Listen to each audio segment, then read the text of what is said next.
And we are coming down in 3, 2, 1.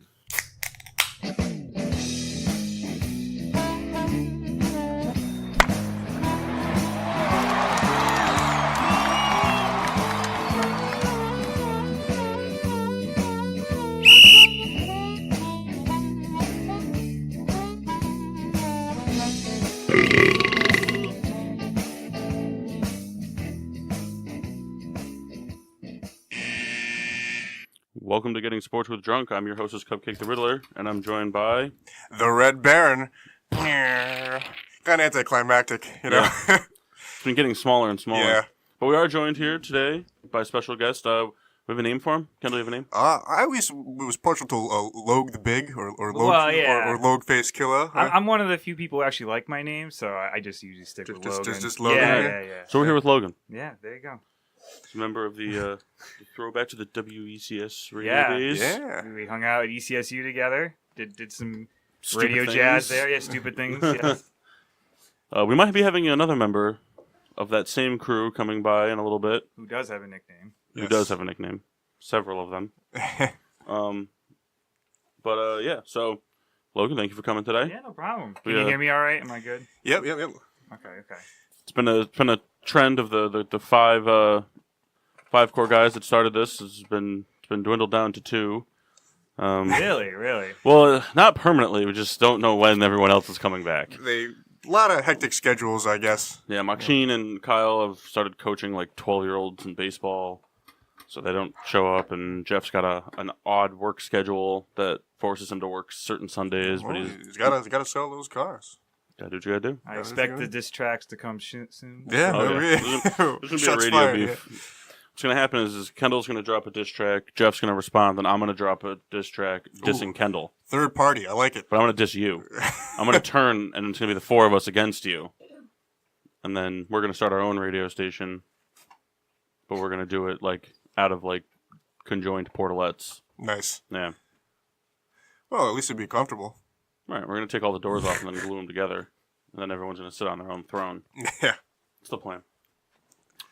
Starting lineups. It's a short one today. Yep.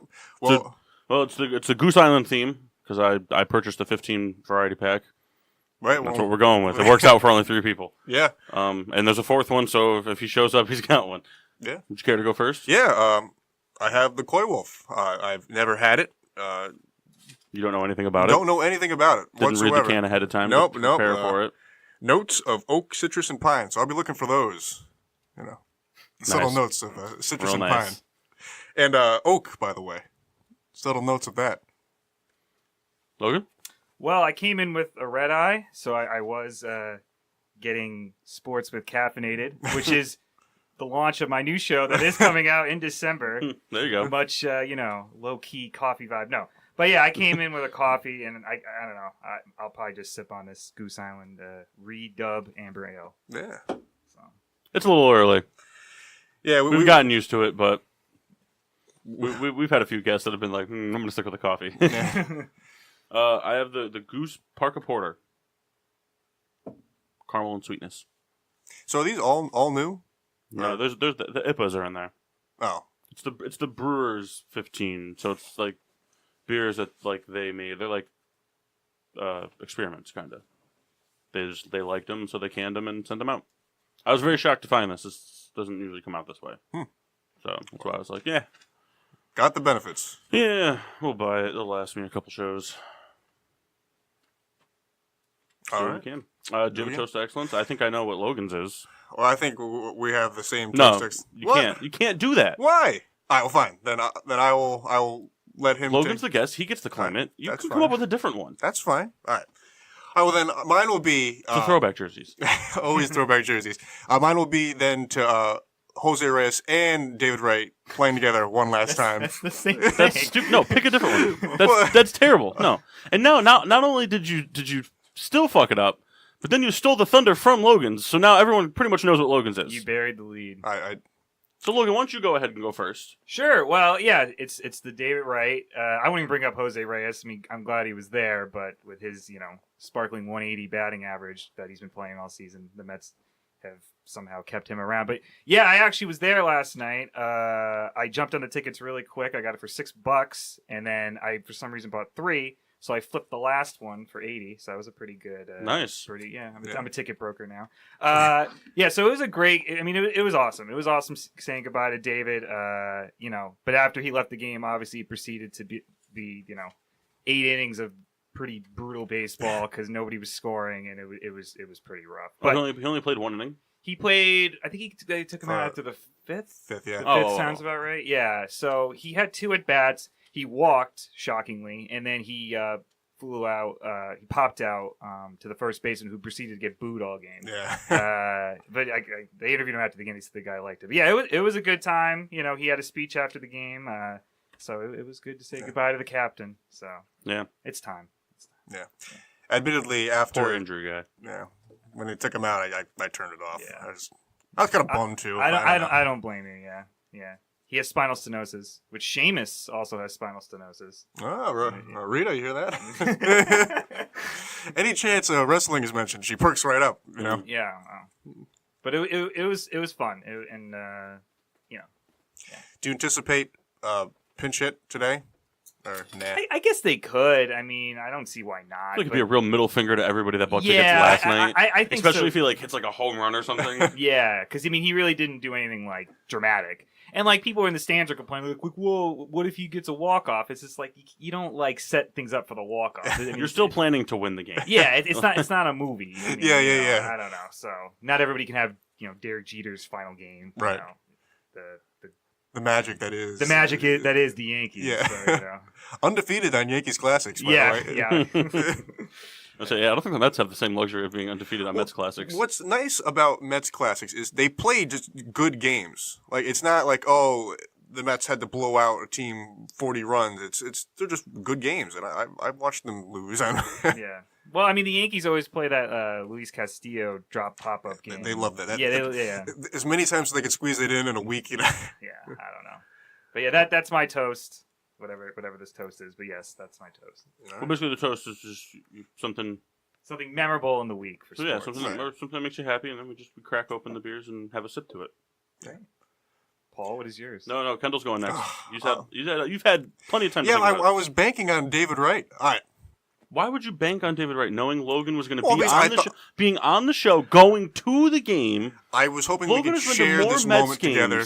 in the past week than you've been to in the past decade. You are absolutely right, and I don't have anything to come back with that.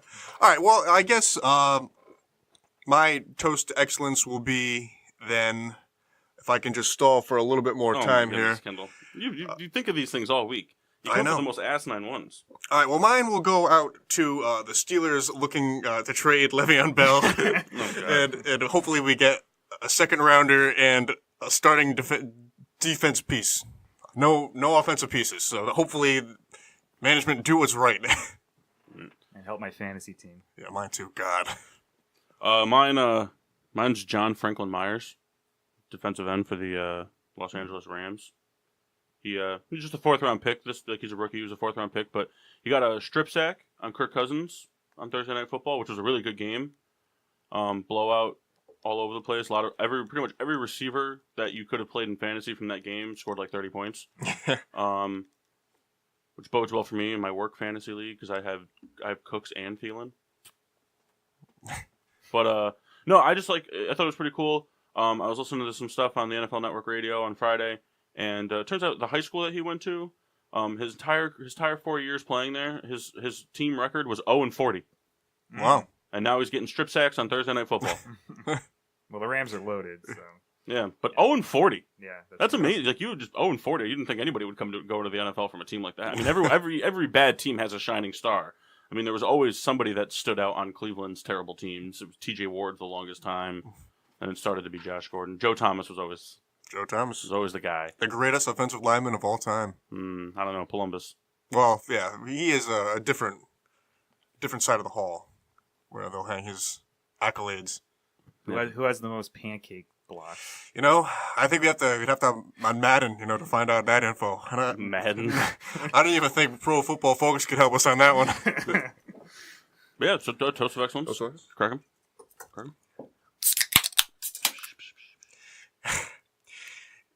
see here. I wish these like blew up, like they were actually like 6 months old or something like that. I didn't know it. That's good. That's not bad for 10 in the morning. Yeah.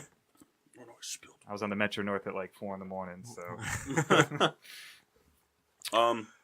Well, Kendall, since we don't obviously the chain has been broken. Do you have a random football question? I sure do, and we usually do shot trivia. Okay. Because we usually have a bottle of gross private stock here that you have to drink. It's a bunch of booze mixed together. Pretty much anything you'd find on the top of John's fridge, that apartment. But we've been lackluster in terms of attendance, so we haven't been doing shot trivia. So Kendall, whenever there is a lull, Kendall just likes to ask a random football question. It tends to be this player, his lowest such and such stat against all time it was against this team. Can you guess it? So who do we got today? well, you're right on the money there, Riddler. We have Curtis Martin today. Ooh. Lowest rushing total versus the Buccaneers. So this was his lowest rushing total in his career, Correct. and it was against the Bucs. Can I get a year? Was he a Jet or a Patriot when it happened? He was a Jet, I'm pretty sure. This is kind of He a was very pretty good as a generic Jet. stat list here, but I'm pretty confident it's for when he was a Jet. I'm going to say 39. Well, I've thought about this a lot, and I've lost a lot of sleep over it. This was pretty much the whole Metro North trip. Yeah. I don't know. I'll say 42. Jackie Robinson. 90. What? 90 is his That lowest. can't be right. He torched the Tampa Bay Bucks. But that was the lowest total he ever recorded in a game was 90. He'd be the best rusher all time. Unless I'm just let me read some comments here. The comment. Well, I'm just saying, if 90 was his lowest total ever in a game, that means that he probably was that his rookie game. Because 90 is a lot. All right, so hold on. I apologize. I'm reading this list wrong.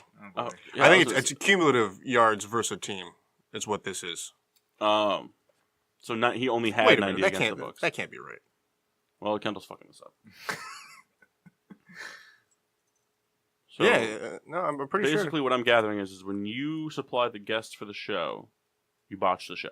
Yep. This is going great. No, I think I had it right the first time. All right. 90. All right, 90. So John's not here, so he loses. I don't know. I feel like that's still not right. 90? I'll do some more research on it, and for now we'll move on. Well, if you think about it, that could make sense because if he's spent most of his career in the AFC, then he really only played Tampa I don't know. Wait, is it cumulative? Is that what we're determined? No, it couldn't be because the played the Patriots, and the total against that was like 140 or something. Maybe that's all-purpose yards. Maybe. If it's just rushing yards in a game, if the lowest he ever had in a game was 90, he's the greatest running back of all time. I'm pulling Even up if some he doesn't more. have the records, that means that he probably broke 100 in 90% of his games. Either that, or he was really bad at breaking the century mark. His lowest was 90, his high was 99. That would be terrible. Well, we got a lot of stuff to cover today. We got stuff to talk about first 2 hours. Last hour, Logan, we always do around the horn on the Sunday and Monday night matchups. Give our little predictions. Ooh, picks. Do we have some lines here? We never get any of them right. Yeah. It's actually funny. The first one that we did was week 1. It was Bucks Saints, and we all were just sitting here like, do we really have to even talk about this game? Yeah, Like, well, if it's magic. yeah, and then sure enough, we hadn't even left the studio yet, and the Bucks were up 14 to 10. Couldn't believe it.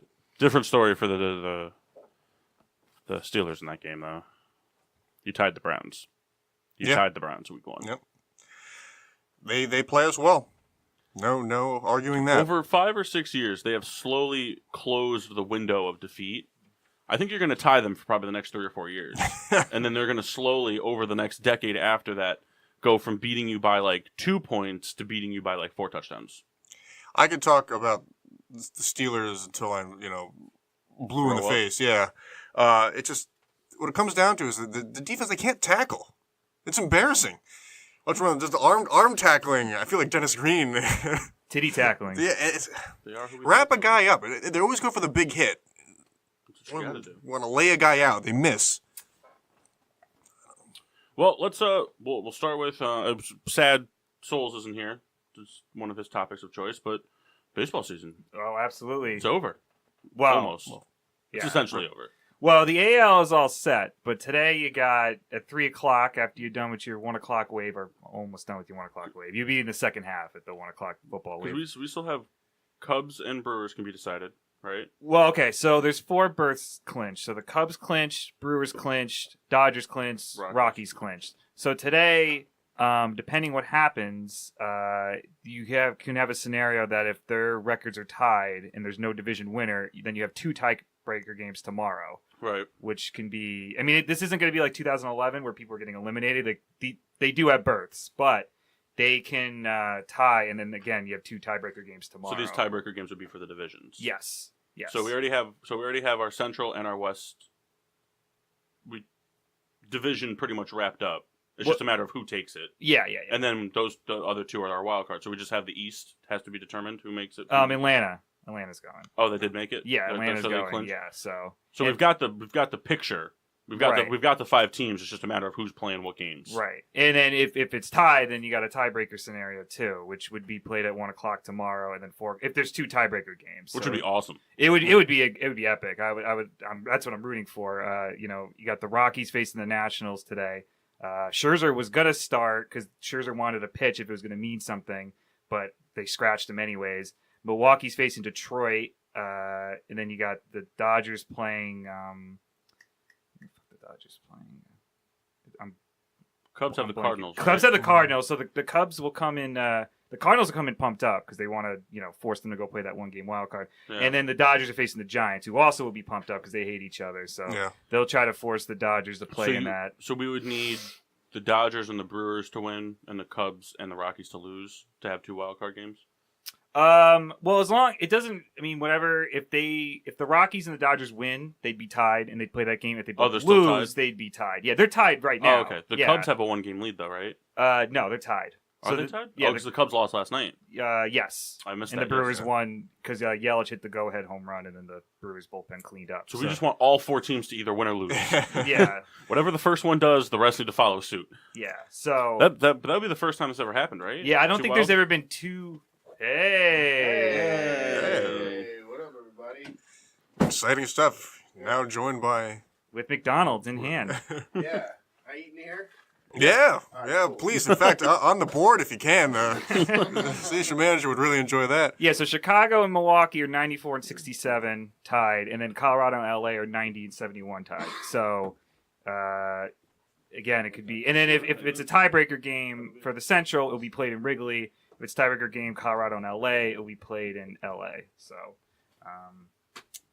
that's really exciting if that happens. Yeah. I hope it happens. I mean, I'll try to play hooky from work. Got that? Yeah, it's kind of like terrible for like fans. Like you have something historic about to happen, and it's like, yeah, we're gonna do it on a Monday. Yeah, I agree, but I mean, I don't know what they're gonna do. Yeah, it would be nice if they played that in prime time, but it's like 1 o'clock on a. Yeah. But regardless, we have a pretty good chance of seeing 1 wild card game. One tiebreaker game. That's what I meant. Yeah, 1 tiebreaker game. Yeah. I mean, you could, but it could very well just be that Chicago wins, Milwaukee loses, yeah. I hope not. Yeah. What an anticlimactic thing to have happen. Because again, I think the Giants. I don't know what we're talking about. I'll pull your mic up a little bit more. These mics you got to talk right into them. I don't know what we're talking about. Well, John, I mean, we used to share this bond of baseball, and now no more, so you don't know what's going on. We're joined by the Schpoink now. The Yankees are playing on the 3rd, I know, against Oakland. That's all I care about. In the Bronx. Right. Yeah, but you don't know the whole thing that's going on in the NL Central and the NL West. No, who cares about the NL Central? This conversation is all too familiar. I do. I predicted at the beginning of the season there was going to be Indians Brewers. Go Brewers. World Series? Yeah. That'd be good. I don't know. The Brewers starting pitching it's solid, but their bullpen is where the strength is. But they're hot. Yeah, they are hot. And they have Christian Yelich, who's going to win the MVP probably. So. Yeah, they got that one. It's like didn't skip a. So as we were talking was the Cubs and the Brewers are tied, and then the Dodgers and the Rockies are tied. All 4 teams have playoff berths. Mm-hmm. So if they end up tied at the end of the day, they could be 2 tiebreaker games tomorrow. That'd be pretty sick. Yeah, it would. It would Now, be now, nice. now we care about the NL Central. Now we care. Oh no, about I'm not gonna watch them, but that would be cool to hear about. Yeah. Any article I could read afterwards would be fine. Wow, that was a cool event. I get the score by carrier pigeon or something. Yeah. Now back to anything else I was doing. Well, I'm excited. And like I was discussing before we went on, I once again did not watch a lot of baseball down the stretch, and I always regret it. And I think what I could do differently, and it's everything. I would have done everything differently. Did you watch David Wright's last game? I did. I was at David Wright's last game. I know. I was gonna tell. Would you see him on TV? Yeah. That guy behind home plate. Oh no! No! Was there a guy behind home? No, plate? I'd just be like any game you watch. There's always a guy like trying to like. I'm here. Yeah. Denise, I'm right here. Look at the camera. Look at the camera. Yeah, he left the game, and then that was like, John, 8 innings of like fucking brutal baseball. Oh yeah, went to extras, right? Yeah, he went to the 13th inning. I remember checking back later that night, like, God, is this still happening? Yeah. Well, there was West Coast games getting wrapped up, and that game was still being played. How long? You watched it on TV, right? Yeah. How long did David Wright stay in the booth? Was he there for all 12? Was there through extra innings? No. That'd be great. I think it's just He's just stuck in the booth, So, David. running out of questions. Yeah.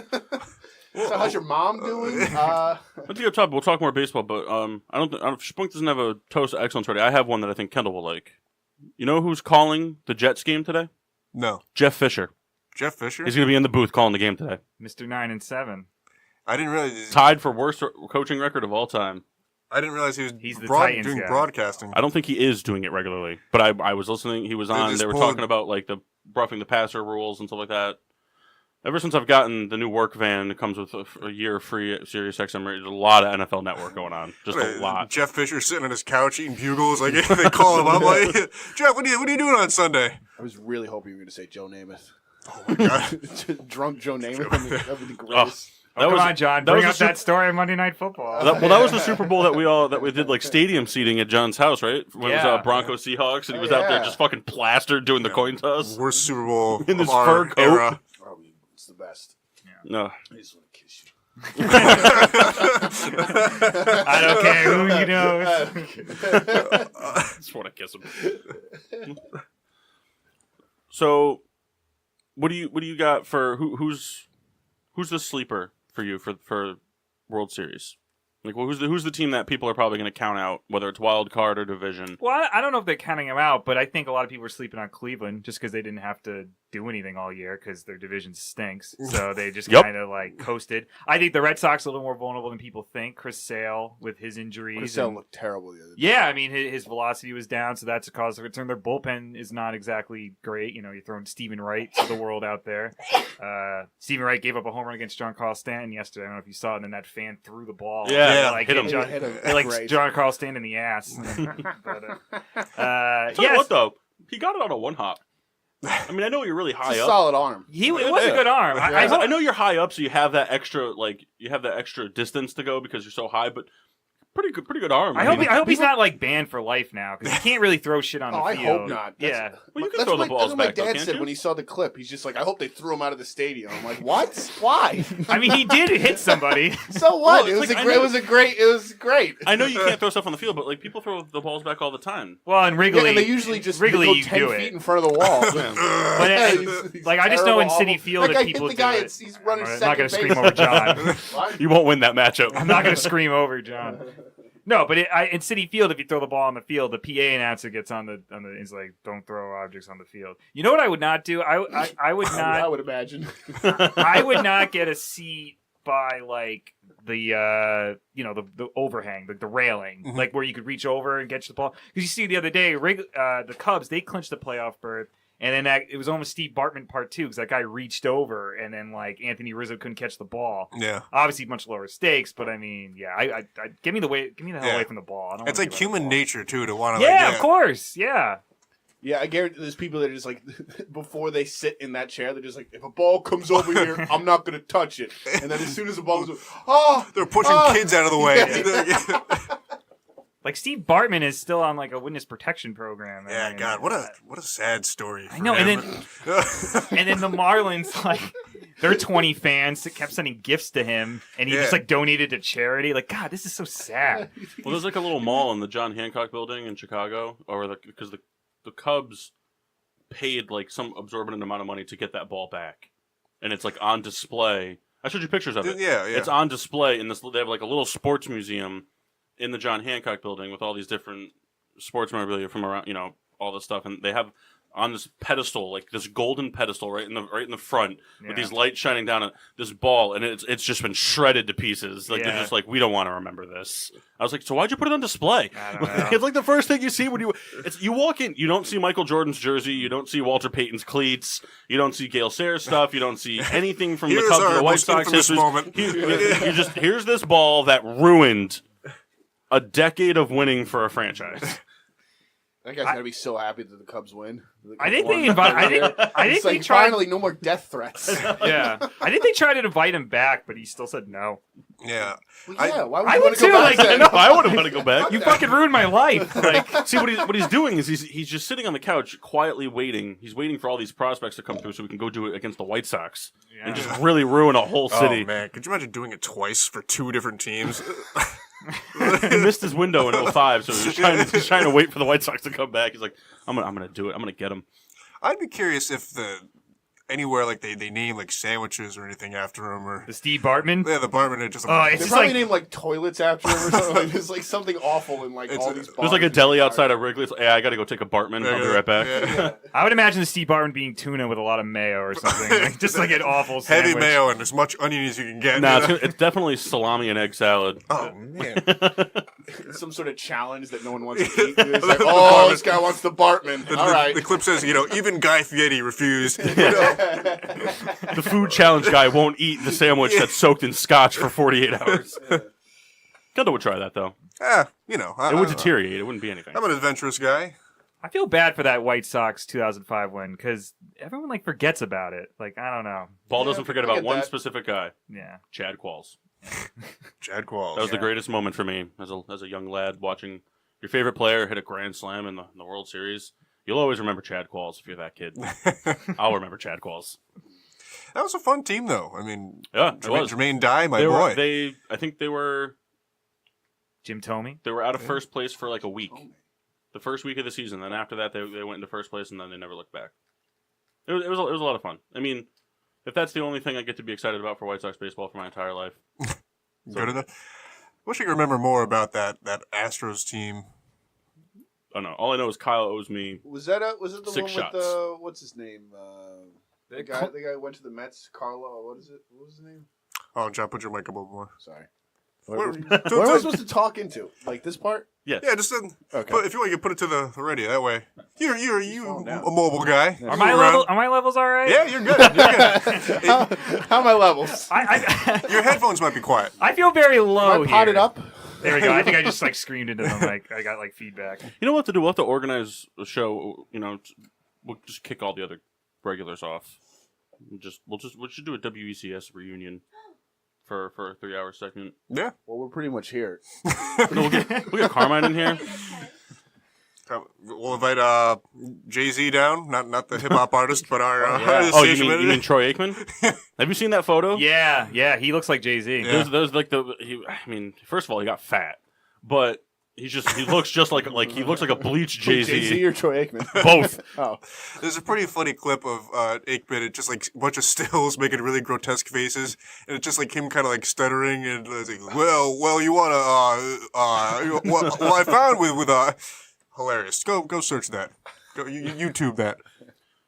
So the way of the playoff bracket, it's Indians and Astros, and then it's going to be Boston versus whoever Yankees. comes out of the Yankees A's matchup, and then we have the Braves versus whoever gets the NL West, and then whoever gets the NL Central versus The Braves won your division? the Wild Card. Yeah. Jeez.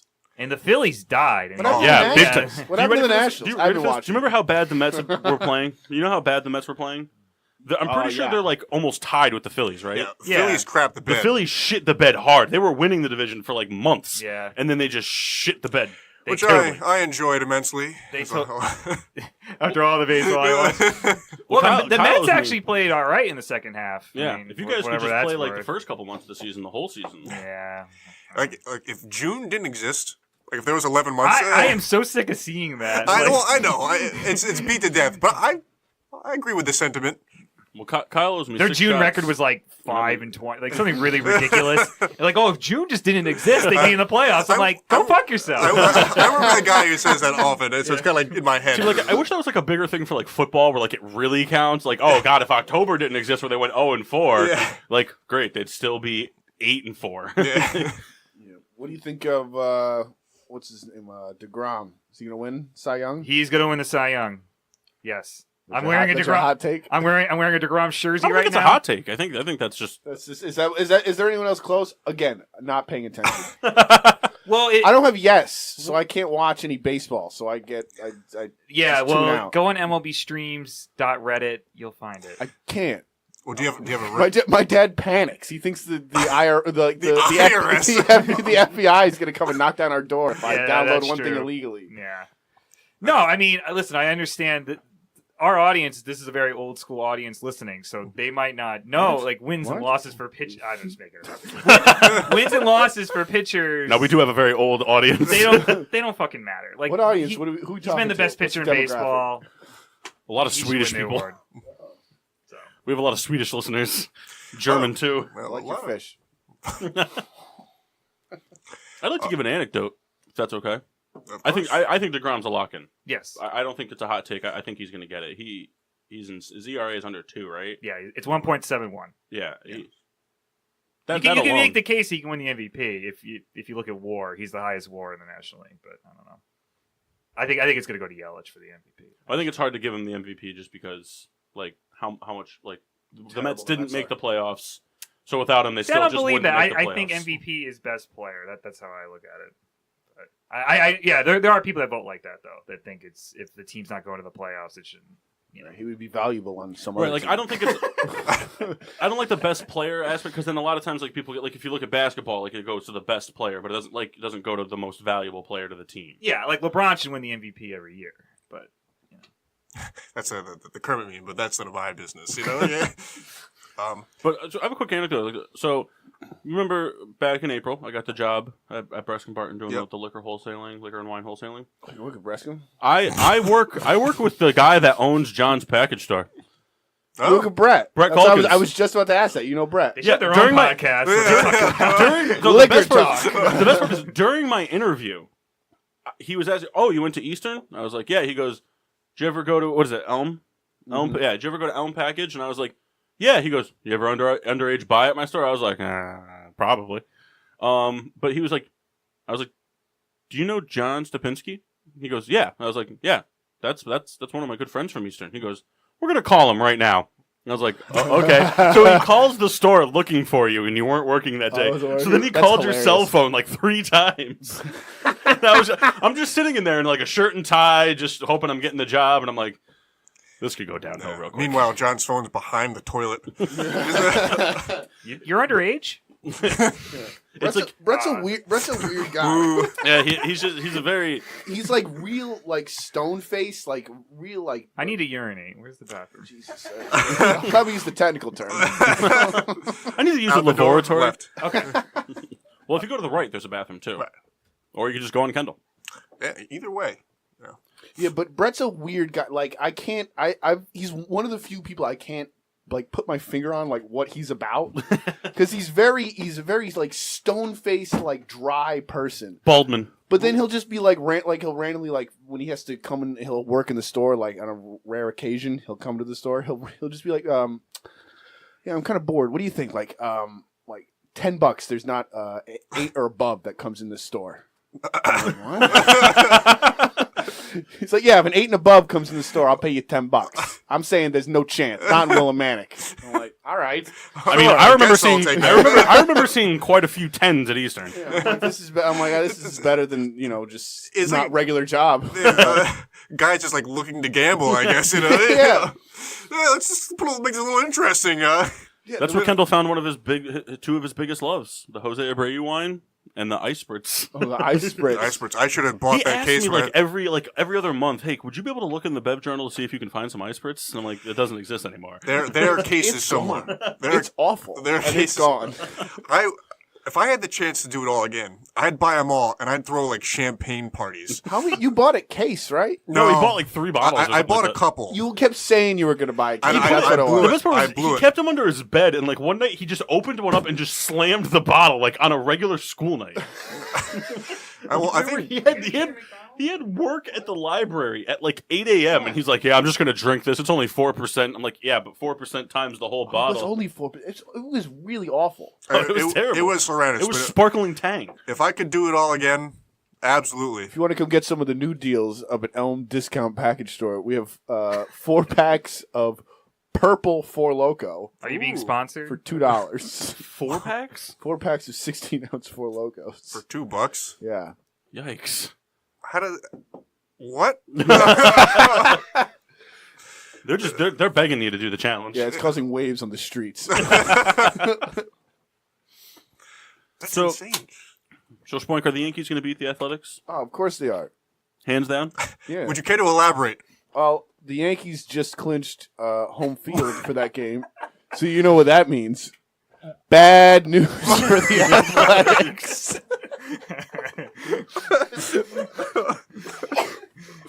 Oh, boy. That's my take. All right. They're shaking in their boots. Any dad ever could have said that exact Yeah, sentence. that's a good point. I'd like to get your opinion on the CC fiasco that happened. Well, not fiasco, but just... Oh, it's awesome. I love. Yeah, CeCe. that was sick. CeCe's the man. You should play like the Stone Cold. Well, he's only the man when he's fat. Yeah. Well, When he loses weight, that's pretty he's- much all the time. Yeah, I don't But like. there was that one season where he tried to drop a bunch of weight and he Yeah. was pitching terribly. Yeah. I'm so curious what he. I want to see CC drunk. There's so many stories of like these players that are they're like alcoholics. And they have to like go to rehab or whatever. But there's no stories of what they do other than unless they get caught by the cops. There's no other. That's it. It's like it's a drunk driving or like they're beating their wife or something. I want to like what are they doing? Are they a party like clubs or like on like this? Yeah, is CC like, is hanging off CC the at bar or something? like an NYU party or something like that? Like, is he like playing beer pong with like 18-year-old girls? That's what I think he's doing. That's what I want to. There's not enough digging because like he Also, a couple years ago he had to quit the season. He's like, I got to go to rehab. I can't even play another game because I have to go to rehab. See, because what I want to see is imagine going into like a drinking Olympics and you have a 4-person team. It's yourself, and then you have Wells, Sabathia, and Cologne.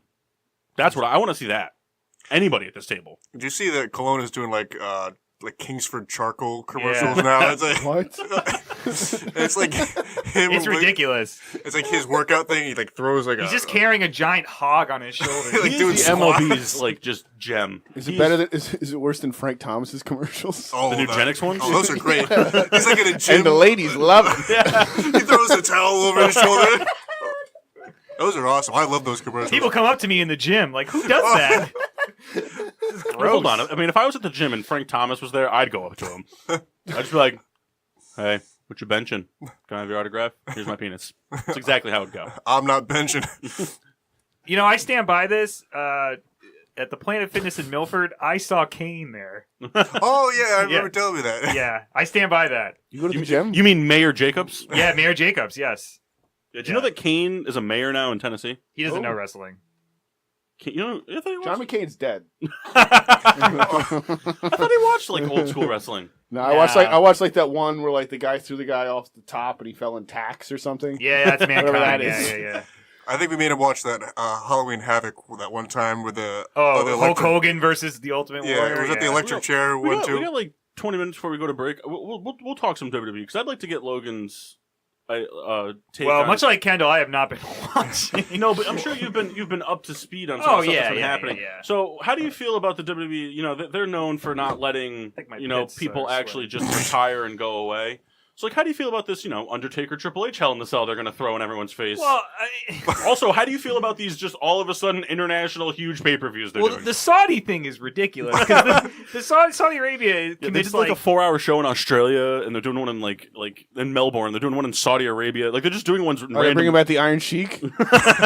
I think Vince McMahon got an email from like a Saudi prince, and this is why he's doing all these shows. And my thing was, I thought the Evolution pay-per-view they're doing for the women's division, I thought that was going to be like this like uplifting, like, you know, the women's division. They're only doing it because the women can't wrestle overseas because they're not allowed to. Yeah. The women weren't even allowed to travel to Saudi Arabia to wrestle. And they accidentally played highlights during the Saudi show, and they had to like apologize to the crowd because they shared unpure images. Yeah, they did one. Didn't they wrestle in like India and like the divas were like in full bodysuits? pretty much. Yeah.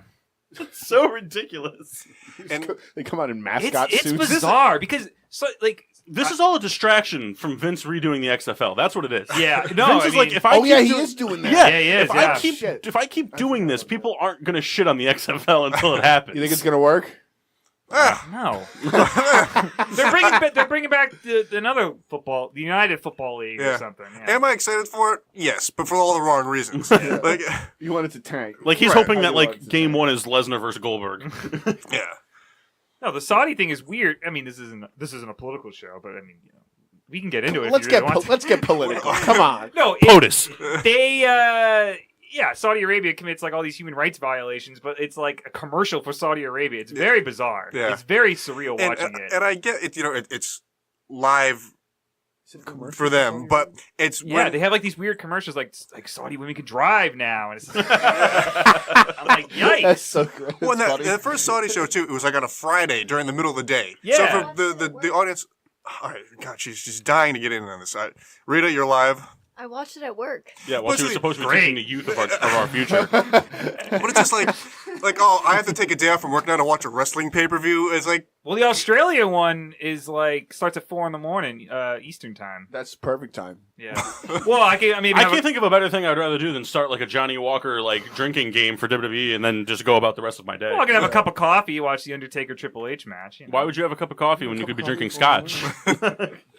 Everything should be on Eastern time. That's my take. It should be a. Well, yeah, because we live in Eastern time. No, but of course. See, but here's the thing, though. If you live in California, it should be. No, I'd be fine California. But I'd be fine with because you don't live in California. No, I'd be fine with them on airing Eastern time. I'd be fine with them. Should be because we live here.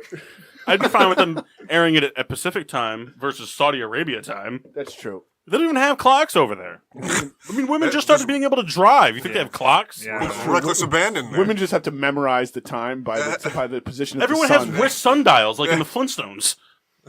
Well, it's the light. It's light. That's I love the idea of a commercial for Saudi Arabia where it's a vacation spot where it's like, come to Saudi Arabia, women can drive now.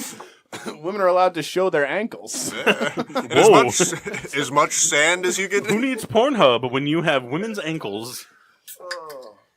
But I don't know. Do you think they're just? You think they're in a lot of trouble? That's why they're doing all this like Undertaker Triple H shit. I mean, from a financial point of view, it makes sense. They're just getting a bunch of money. Well, so the thing is, I think they've kind of backed themselves into a corner now where they have too much talent. Oh, of course. Like for a while, it was like they didn't have enough good guys to push, and that's why like Roman Reigns was just always getting the push to be like the champion and stuff like there just wasn't enough talent. Yeah. And there was timely injuries like when Rollins got hurt, and then when Finn Balor got hurt after he beat Rollins, like all that stuff. But now it's like you've got like these like all-star talents. Like I think Bobby Roode is like a really good talent in the WWE. I mean, his character's kind of whatever, but I think he's a good wrestler. But like he's just teaming up with what's his face, the Chad Gable. Like who cares? And like Finn Balor's just been demoted to like a B-lister fighting Baron Corbin any chance he gets. It's like you have all these guys that are doing things. It's like it's just kind of like there's too much going on now. They've beat this storyline to death. Dean Ambrose doing his turn on the Shield thing. He's not going to turn. He's going to turn on the He's Shield. not going to WWE's beat the storyline of I'm the big guy, you're the short guy, you're inferior to me. Like, how many times can we do that? Yeah, it's like okay, we just did that right with Daniel Bryan and it's too much because then they book a Saturday show, then they have a Sunday show, and then it's Monday, Tuesday. Like, I'm sorry. There's two things I think would really save the WWE. Hulk Hogan. Well, you know, brother. Let me correct myself. There are three things that would save the WWE. Hulk Hogan. I think they should bring back Sunday Night Heat. Just put it on the network. Doesn't have to be aired, but just put it on the network. Give them like an hour of like having some people booked so you can actually get some of these talent like actually wrestling. I used to be a big fan of Sunday Night Heat. You used to see like some really good matches randomly. Well, we have 205 Live. What are you talking about? Anyway, and then the other thing is we've talked about it a lot. They need to put a Divas tag team division together. Here's the thing. There are so many divas now that are decent enough. Falling asleep over here. All right, hold on. Let me throw a quick. Yankees are not winning anything in the postseason. What? Okay, all right. I'm back up. Back up. All right, we'll start off the WWE talk, but so Week 4 in the NFL. no, that's the last hour. Oh, I'm That's the sorry. last hour. Jumping the gun We there, can talk guy. some Come NFL on, the man. next I'm hour. gonna jump out the window. We can Don't talk. you know how We're this gonna works? the next hour. We're gonna talk a little NFL. We're gonna talk some NBA too. I know you're a fan of that. And Hardly. No, I like the NBA. But no, you're just a Knicks fan. That's yeah. why you're hardly an NBA fan. You've become bitter. Boink, diehard Celtics fan for the past 6 seconds. I don't even follow a team. But He loves it so much he I'd like can't to get some follow it. predictions. I mean, I'm here for the drunk part. Spoink, you can chime in. I know you only follow the Yankees, Oh yeah, but he's wearing a Giants shirt. yeah. well, for baseball. Odell Beckham. Every time we talk about the Giants, you just bring up then they play Hell's Bells before the game. I only remember things from my childhood. I don't really watch the games. That's sad. just I just reminisces. bring up stories. I remember once when I was 8. So who's whether it goes to tiebreakers or not? Who's NL Central and who's NL West division champs? My take is I think it's going to be the Brewers, and I think it's going to be the Rockies. I also agree. I have that. also I would agree with I that. also agree. I would agree with that just because the I think the Brewers have whether it goes to the tiebreakers or not, I think the Brewers have an easier matchup today because than the Cubs do. the Cardinals are going to come with fire under their ass. Yeah, the Cubs and the Giants. The are Cubs gonna have a come with chance fire under to their ass, they're not knocking them out of the playoffs, but they have a chance to make it a little bit more difficult for a division rival. Mm. And I think the Cardinals, especially with the recent success of the Cubs, are more likely to have grudge against the Cubs because the Cardinals have always been that team in that division. So it's like, hey, we'll knock off the new hot guys to show that we're still relevant. It'd be. I mean, I don't know. Maybe the Giants even throw out Madison Bumgarner out of the bullpen. I mean, they can do that. I mean, Against the Dodgers. Yeah, if they really want to fuck around and get them. See, and that's the thing is I think a lot of teams they don't do stuff like that because whether it's risk of injury, it doesn't matter, whatever. But it's like that's a division game. Whether or not you're not going to make the playoffs, regardless. I understand that, but that should still matter. I mean, when it's in football. I mean, I know there's a lot less games played, but you see a lot of division games at the end of the season where say it's Lions Packers and the Packers have a chance to go to the wild card if they win, and the Lions have no chance of even making the playoffs at all. But the Lions still come out and they're going to play the best football they can. And they're going Stafford's still going to come out gunslinging. You want to play upset. Stuff. That's what I'm saying. That's fun. When it's a division guy, you got to love to play upset. It gives that much firepower to next year. It leaves a bitter taste in the fan base. That's what I like. Do you have a bitter taste? I do. Is it because of June? No, nothing to do with June. But if June didn't exist, So It'll be fun. I would recommend. I know NFL Sunday it's very, but I would even if No, this is definitely going to take some hype out of week 4. Yeah, I think around 3:00 you should really try to tune into these games. The MLB Network, not that I'm being sponsored by them, but I do have sponsors that I'll talk about later. MLB TV is free, so you can go watch those games. And John, no excuse. What? Well, actually, the Yankees will be blocked out. Right, exactly. I have to go. Yeah, but I got a whole thing. You have access to a radio. Yeah, listen to Sterling. I want to listen to John Sterling. Why? You wanna I hear love John Sterling. the- Hawk Harrelson. That's just going to say that. That was so. That's the saddest thing that's happened in 2018 for me. And this ball game is over. Yeah, and it wasn't even the last game of the season. Why not just write it out? I don't understand. But I mean, I'm gonna miss him so much. Right, but also I'm not going to listen to the games on the radio. There's nothing sadder than I'm just sit at home like a 9-year-old woman just listen to the radio. Why don't you go to the gym? Stare at Listen it. to the game. What? No. No. You can picture John now just sulking around in the gym with the huge headphones with the antennas sticking up to see. I'm going to bring a boombox. You guys are all listening to John Sterling. If I listen to him, you do too. going. It is caught. It is caught at the wall. Yeah. I love his Andahar What an average call. play.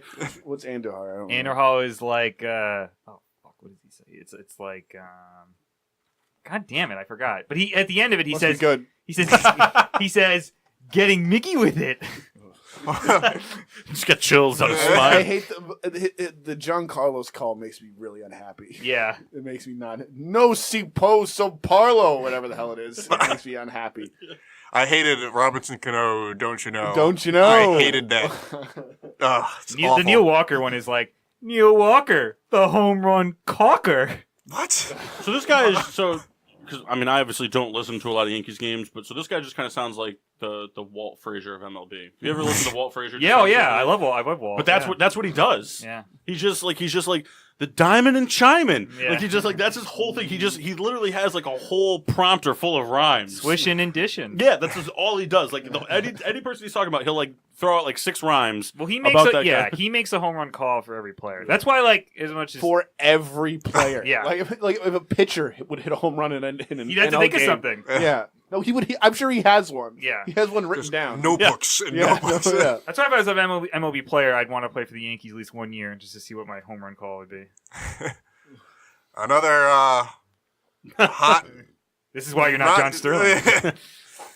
Too much pressure. A hot toddy for Logan Riley. A hot toddy. For Logan Riley. That's not Hey, bad. I like it. So there's a nice ring to it. Swing. I don't know. I got nothing. Well, Sterling would probably butcher your name, you know. Oh yeah. John Stepinskowski. Mr. Stopinowski with another one. Oh god. All right, so we said there's the 4 teams. So who's the big loser out of all this? What do you mean? A's. So no, the A's.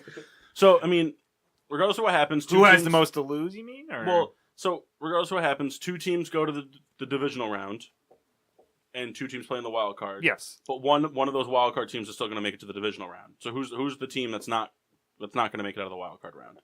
Oh, well, I mean, we'd have to see who's there. Well, I but mean, I'm saying, so like, just go off based off your assumption. So I think, like I said Rockies, Brewers are going to win their respective divisions, and then I think the Cubs beat the Dodgers. I think the Dodgers are the ones that don't make it out of the wild card game. Okay.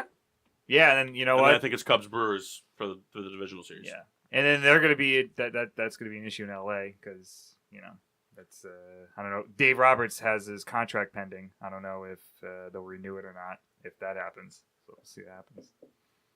That's like my take. So who do you think? So you said you also agree Rockies Brewers. So do you think the Cubs beat the Dodgers or Dodgers beat the Cubs? I think Cubs beat the Dodgers. I don't know why. I think right now Chicago just seems to be like that team that. Well, we had an older gentleman, who's like 70+ years old, Uncle Bob. He's a regular on the Peter Pinot show, the mother show of this whole network. He's a diehard Cubs fan. Mike Francesa of this show. I want to know more. I want to know so much more about Peter Pinot.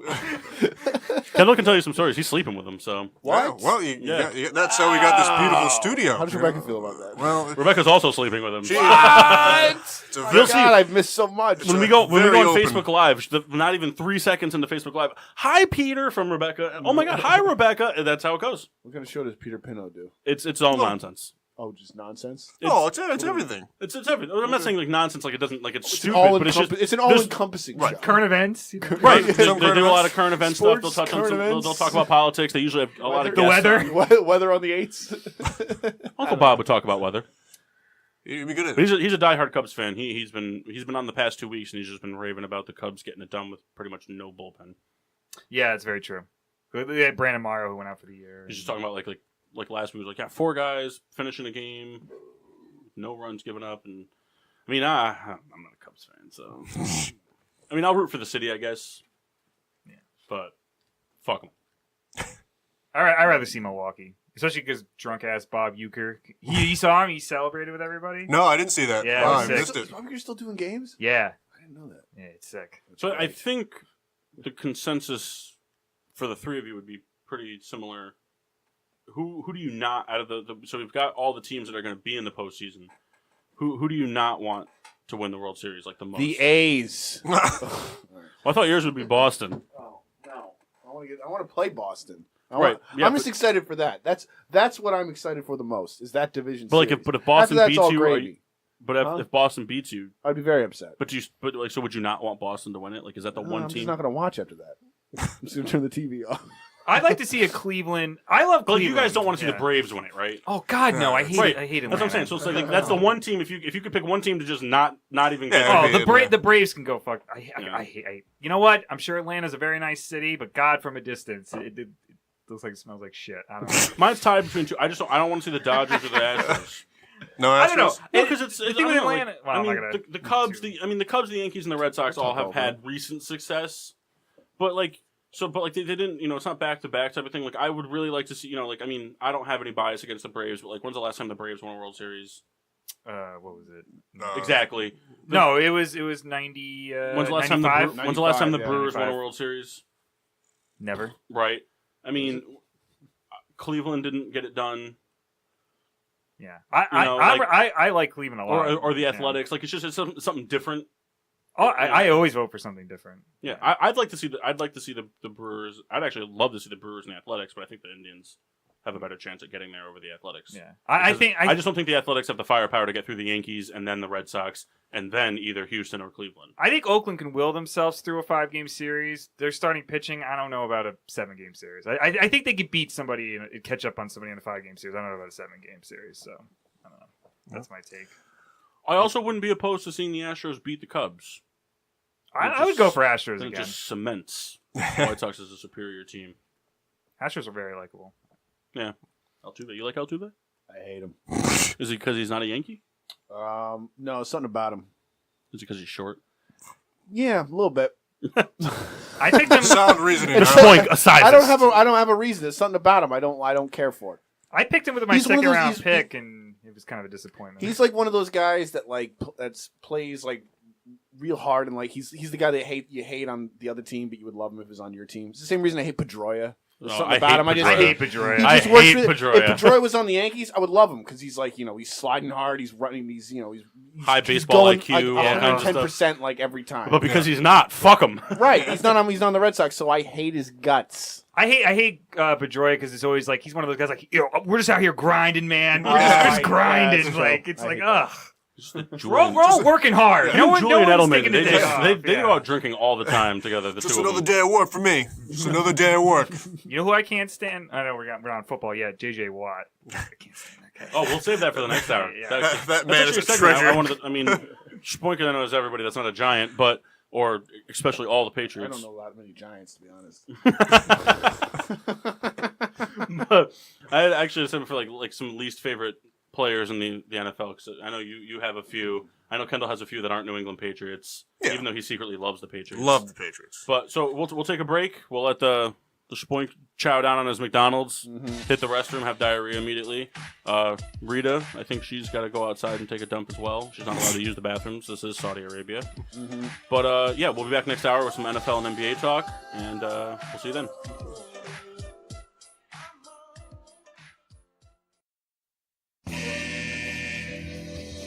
And now, back to Getting Sports with Drunk on the PPRN Radio Network. Welcome back to Getting Sports with Drunk. I'm your hostess, Cupcake the Riddler, and I'm joined by assholes. Yep. Yeah, the hostess Cupcake. Cupcake the Riddler. Hostess Cupcake. Oh, The Riddler, 'cause I'm the host. we need to get the cake on here. Ooh, have a beef. The cupcake versus the cake. In a sports debate, I'll lose. But we're joined by guest Logan, All right, what's because up? he likes his name, Yeah, I like and the Spoink.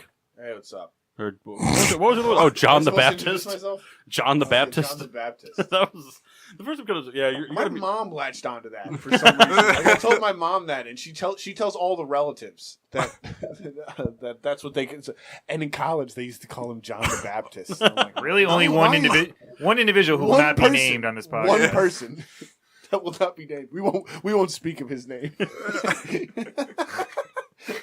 I mean, no one knows who he is, anyways. Right, but I refuse to say his name.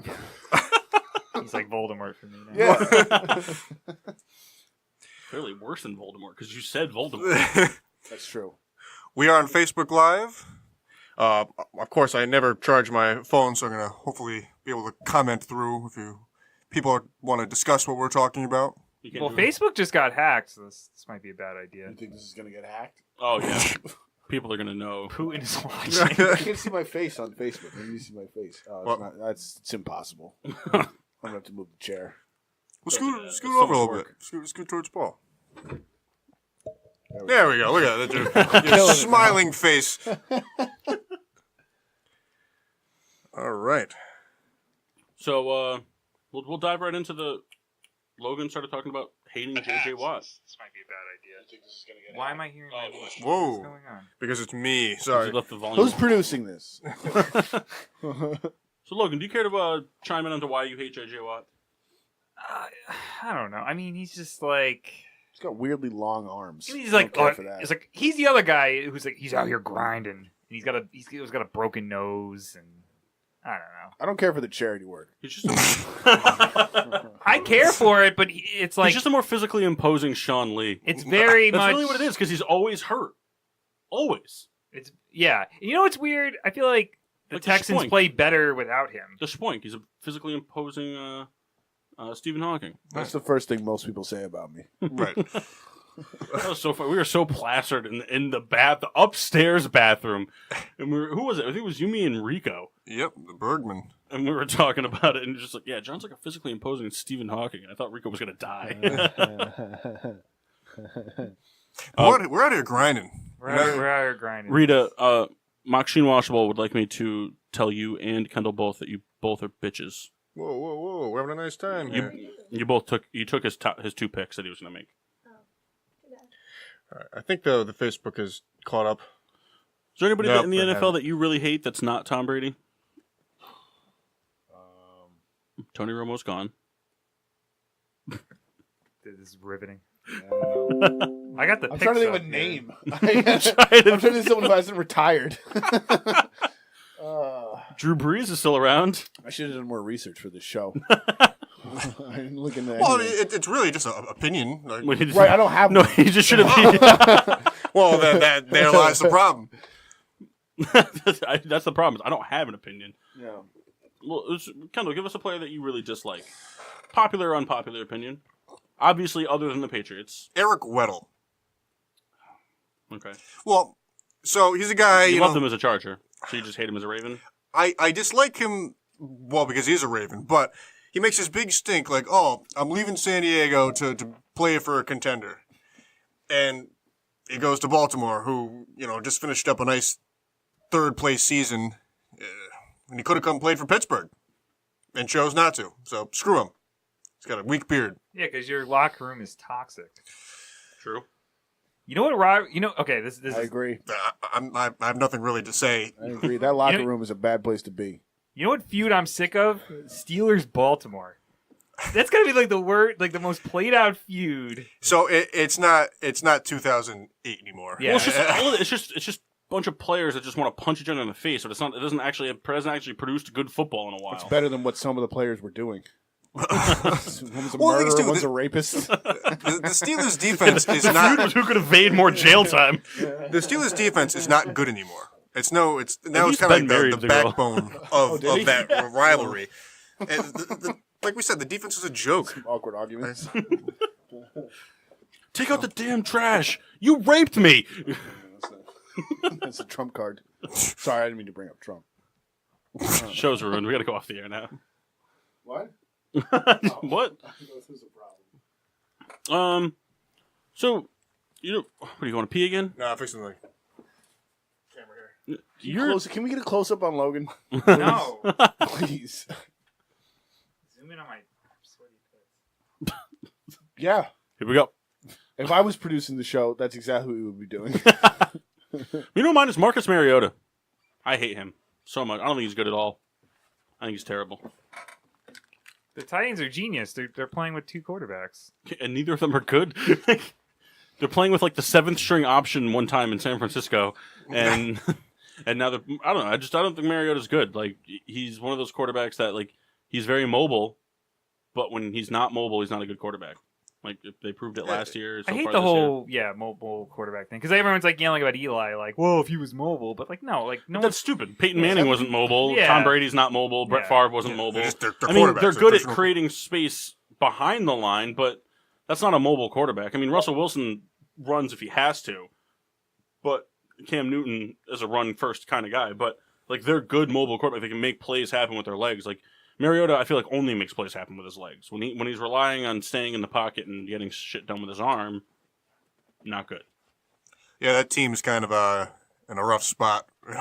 I think they were kind of hoping that Derrick Henry there was going to pick up the slack, and they got what's his So were space from you. New England. So was yeah, Garoppolo's Pizza. yeah.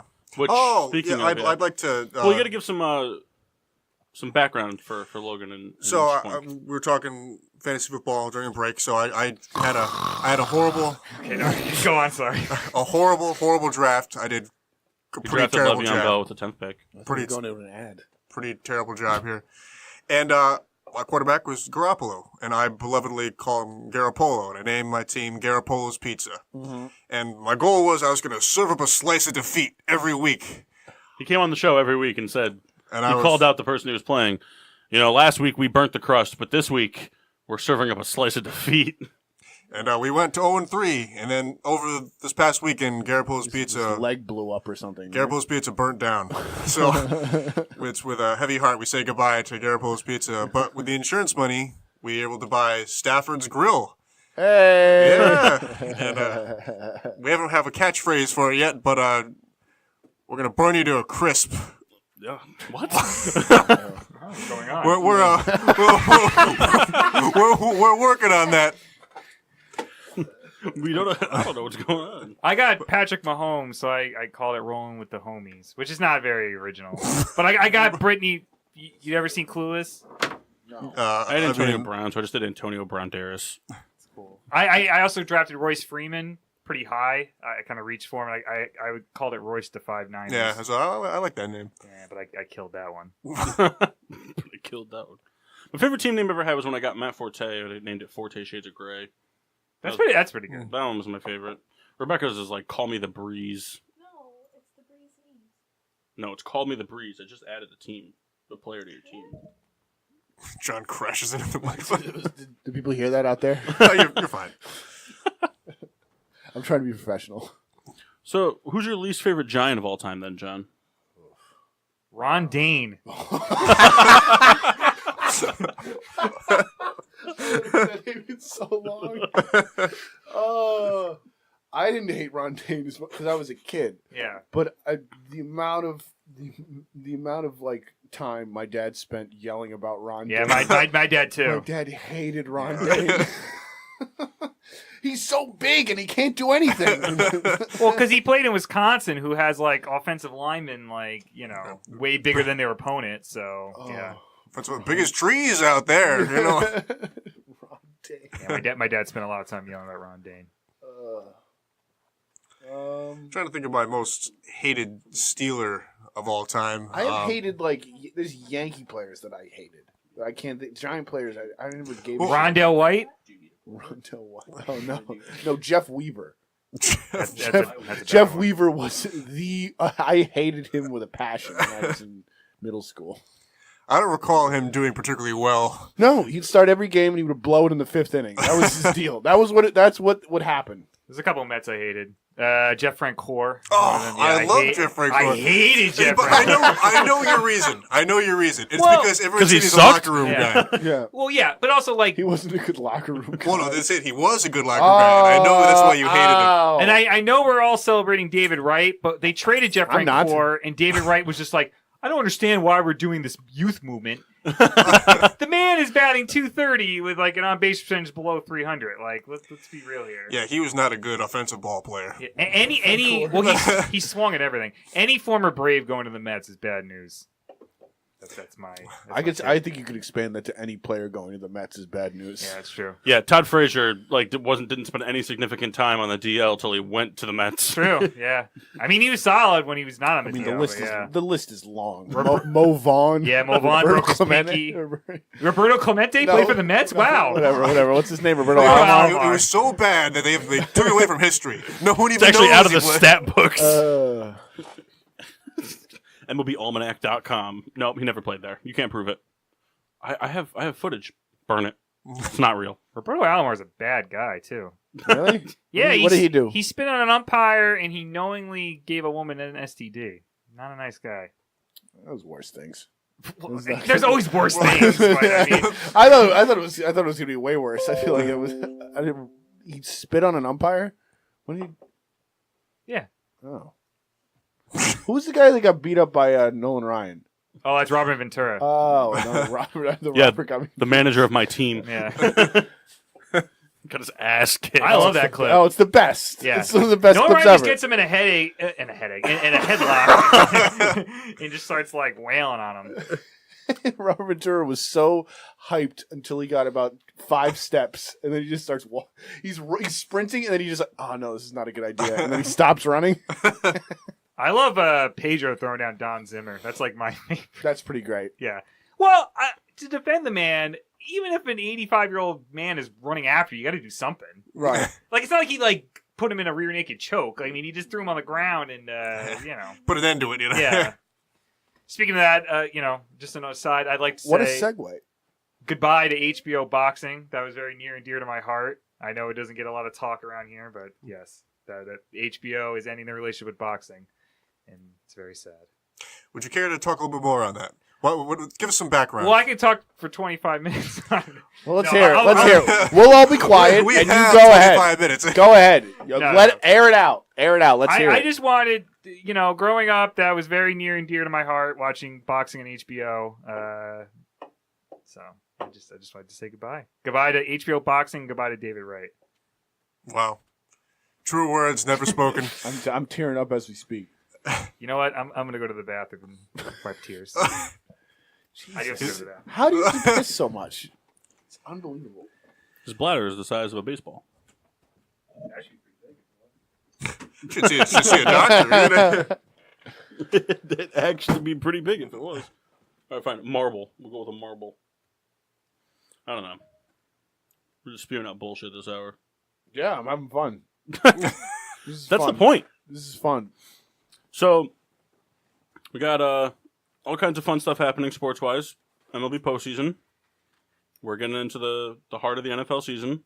It's the end of the first quarter of it. I know Kendall's sad. I'm thrilled. Basketball and hockey getting ready to take off. Boxing's off HBO. WNBA's over. Right as we heard from that moving speech. He's currently engraving his name right now into the brick wall in the bathroom. HBO boxing. Forever. Forever. You like hockey, John? No. I was just about to ask if you guys watch hockey. Yes. Really? I love hockey. So I definitely have to How do make you find the time? a much, well, Easy. I don't watch football. I do nothing with my time, and I can't find time to watch sports. Truer words never spoken by a Baptist. Speaking of hockey, and I mean, no one knows who he is, but Grayson, what's everyone's thoughts on Gritty, the mascot? Yeah. I'm a big fan. I mean, I'm a big fan, but he's creepy looking, and he was bodying goalies the other day. He was on the Tonight Show, and it was like he was creeping out Fallon. I'm hoping he just horrifies people in the audience. I hope they just stand by him. He's just like they did it. If their goal was to make a mascot where like it looks like you're shining a flashlight like underneath his chin, that's what it looks like. He's got the shadows like in the right spots. He's just very ominous. He looks sort of like an old prospector that like just wandered out of a mine. He's like, hey, an old prospect. All right, NFL. What do we want to do here? Are we done with Gritty? Keep the show moving. Where does Logan. Gritty rank all time in mascots, Logan? I steer the ship. Logan, where does Gritty rank all time in mascots? Well, he hasn't left his mark yet.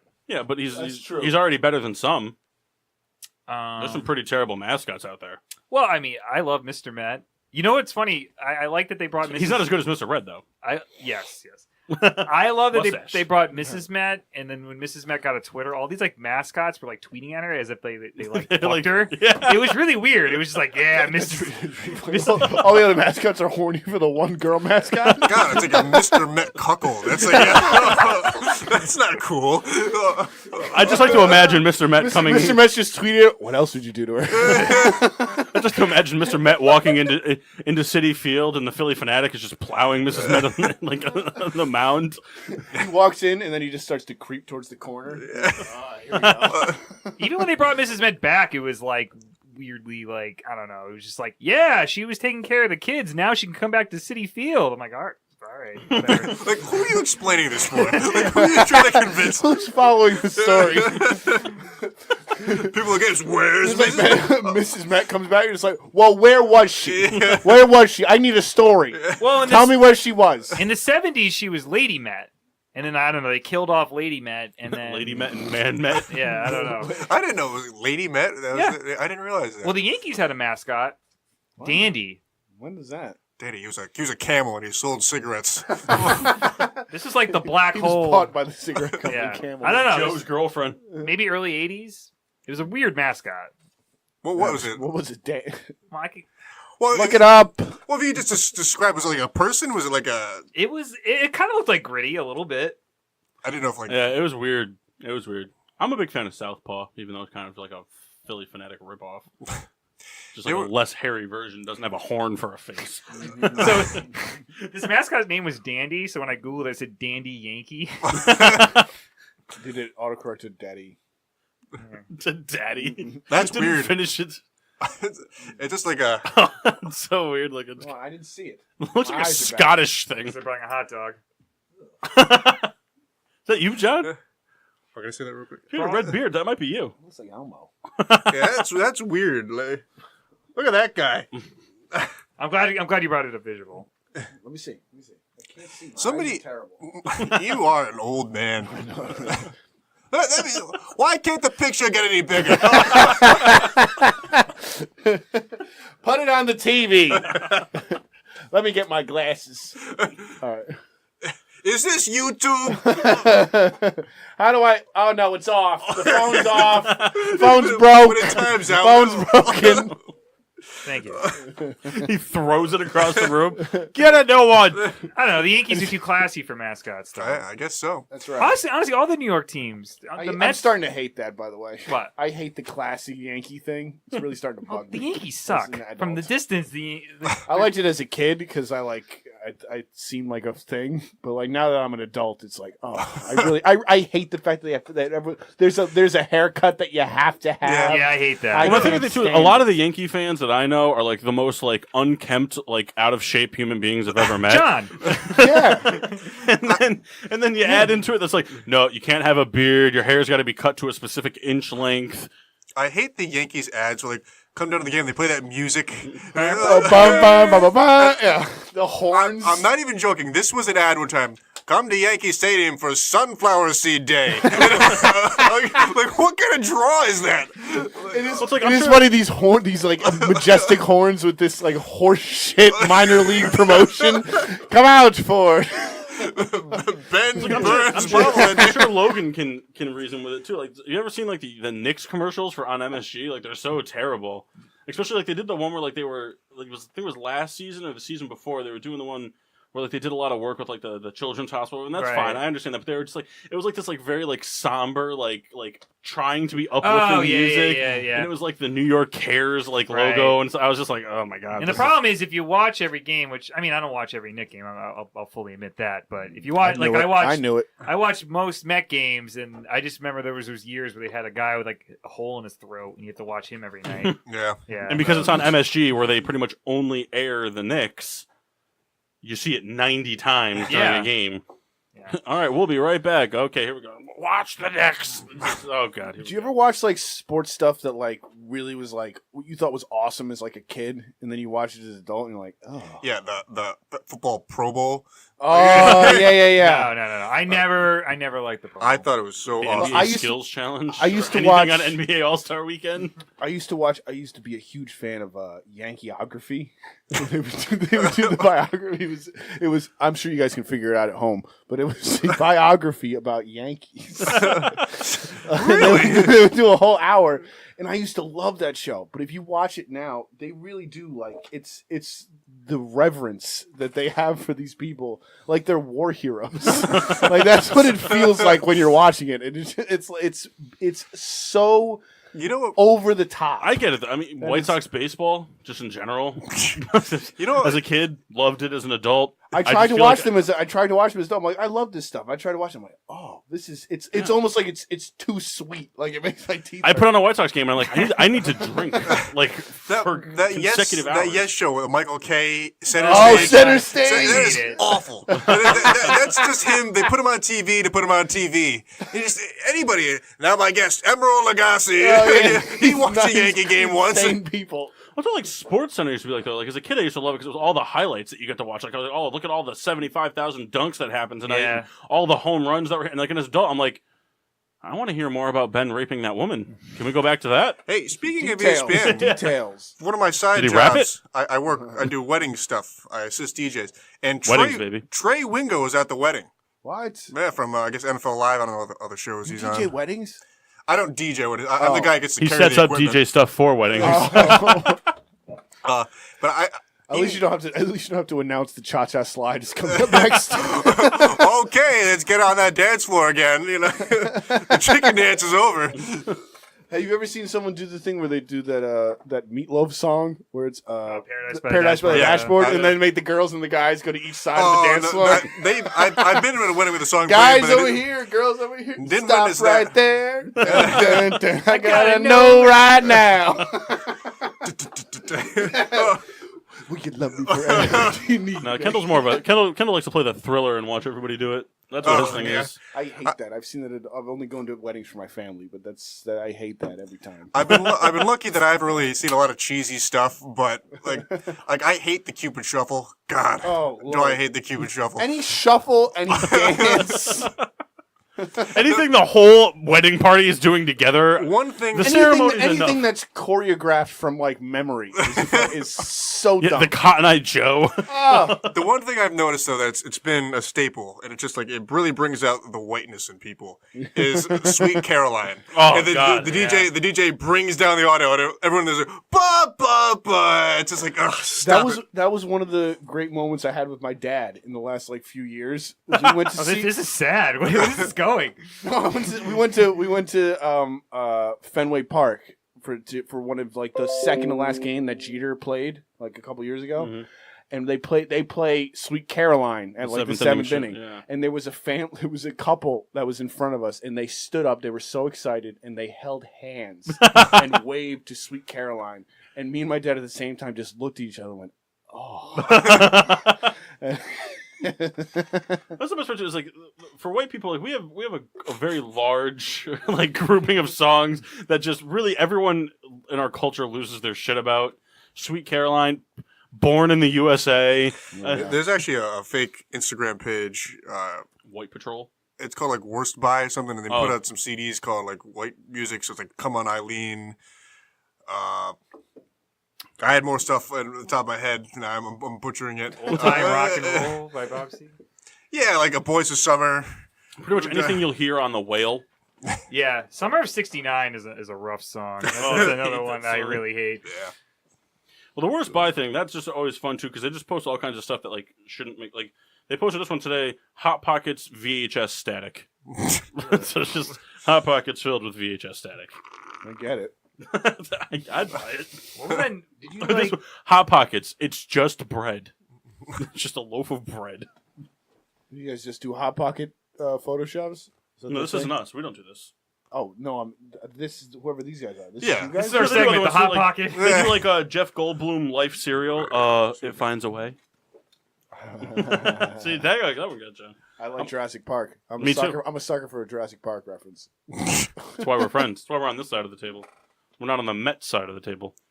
I referenced Jurassic Park the other day. That's how I feel when I'm driving. I feel like Newman in the car. He's like, wiping his glasses. It's like when I'm driving in the rain. This was you called him Newman too. I don't know his characters. Are you also a Seinfeld fan then? Yeah.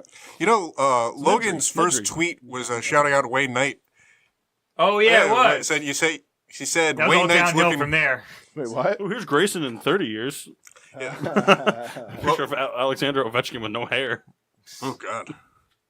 That kind of looks like Grayson. In 30 your first years. tweet was Wayne Knight's looking good. Yeah. I'll remember that. Who was that? Logan, that was his first Oh, tweet. the Wayne Knight's looking good.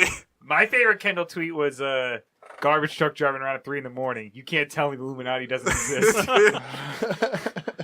I loved my Twitter. I fell off. Well, here you go. I'm This is, washed up. This is one of the I hated my Twitter. white I people. look back at it sometimes just to be uncomfortable. I deleted it because I was too uncomfortable with It mine. makes me unhappy, but I'm not going to delete it. Here we go. White People's Greatest Hits Volume 3. Thin Lizzy, The Boys Are Back in Town. That's a big one. Hurt So Good. That's a good one. Centerfold. That's a good one. My Sharona. Oh. I hate Oh. that song. That's a 40-year-old rolled up sleeves like dancing. Rock and Roll All My Night. Sharona. Remember when they made the My Corona parody of it too? That was a commercial. I'm assuming. Rock and Roll All Night. Highway to Hell. We're Not Gonna Take It. Cecilia. We're not gonna It's the lamest song of all time. Footloose. Dancing Queen. I like Footloose. I'm sorry. Staying Alive. Take on Me. Jesse's Girl. Center Field. Oh, Centerfield, Achy yes. Breaky Heart.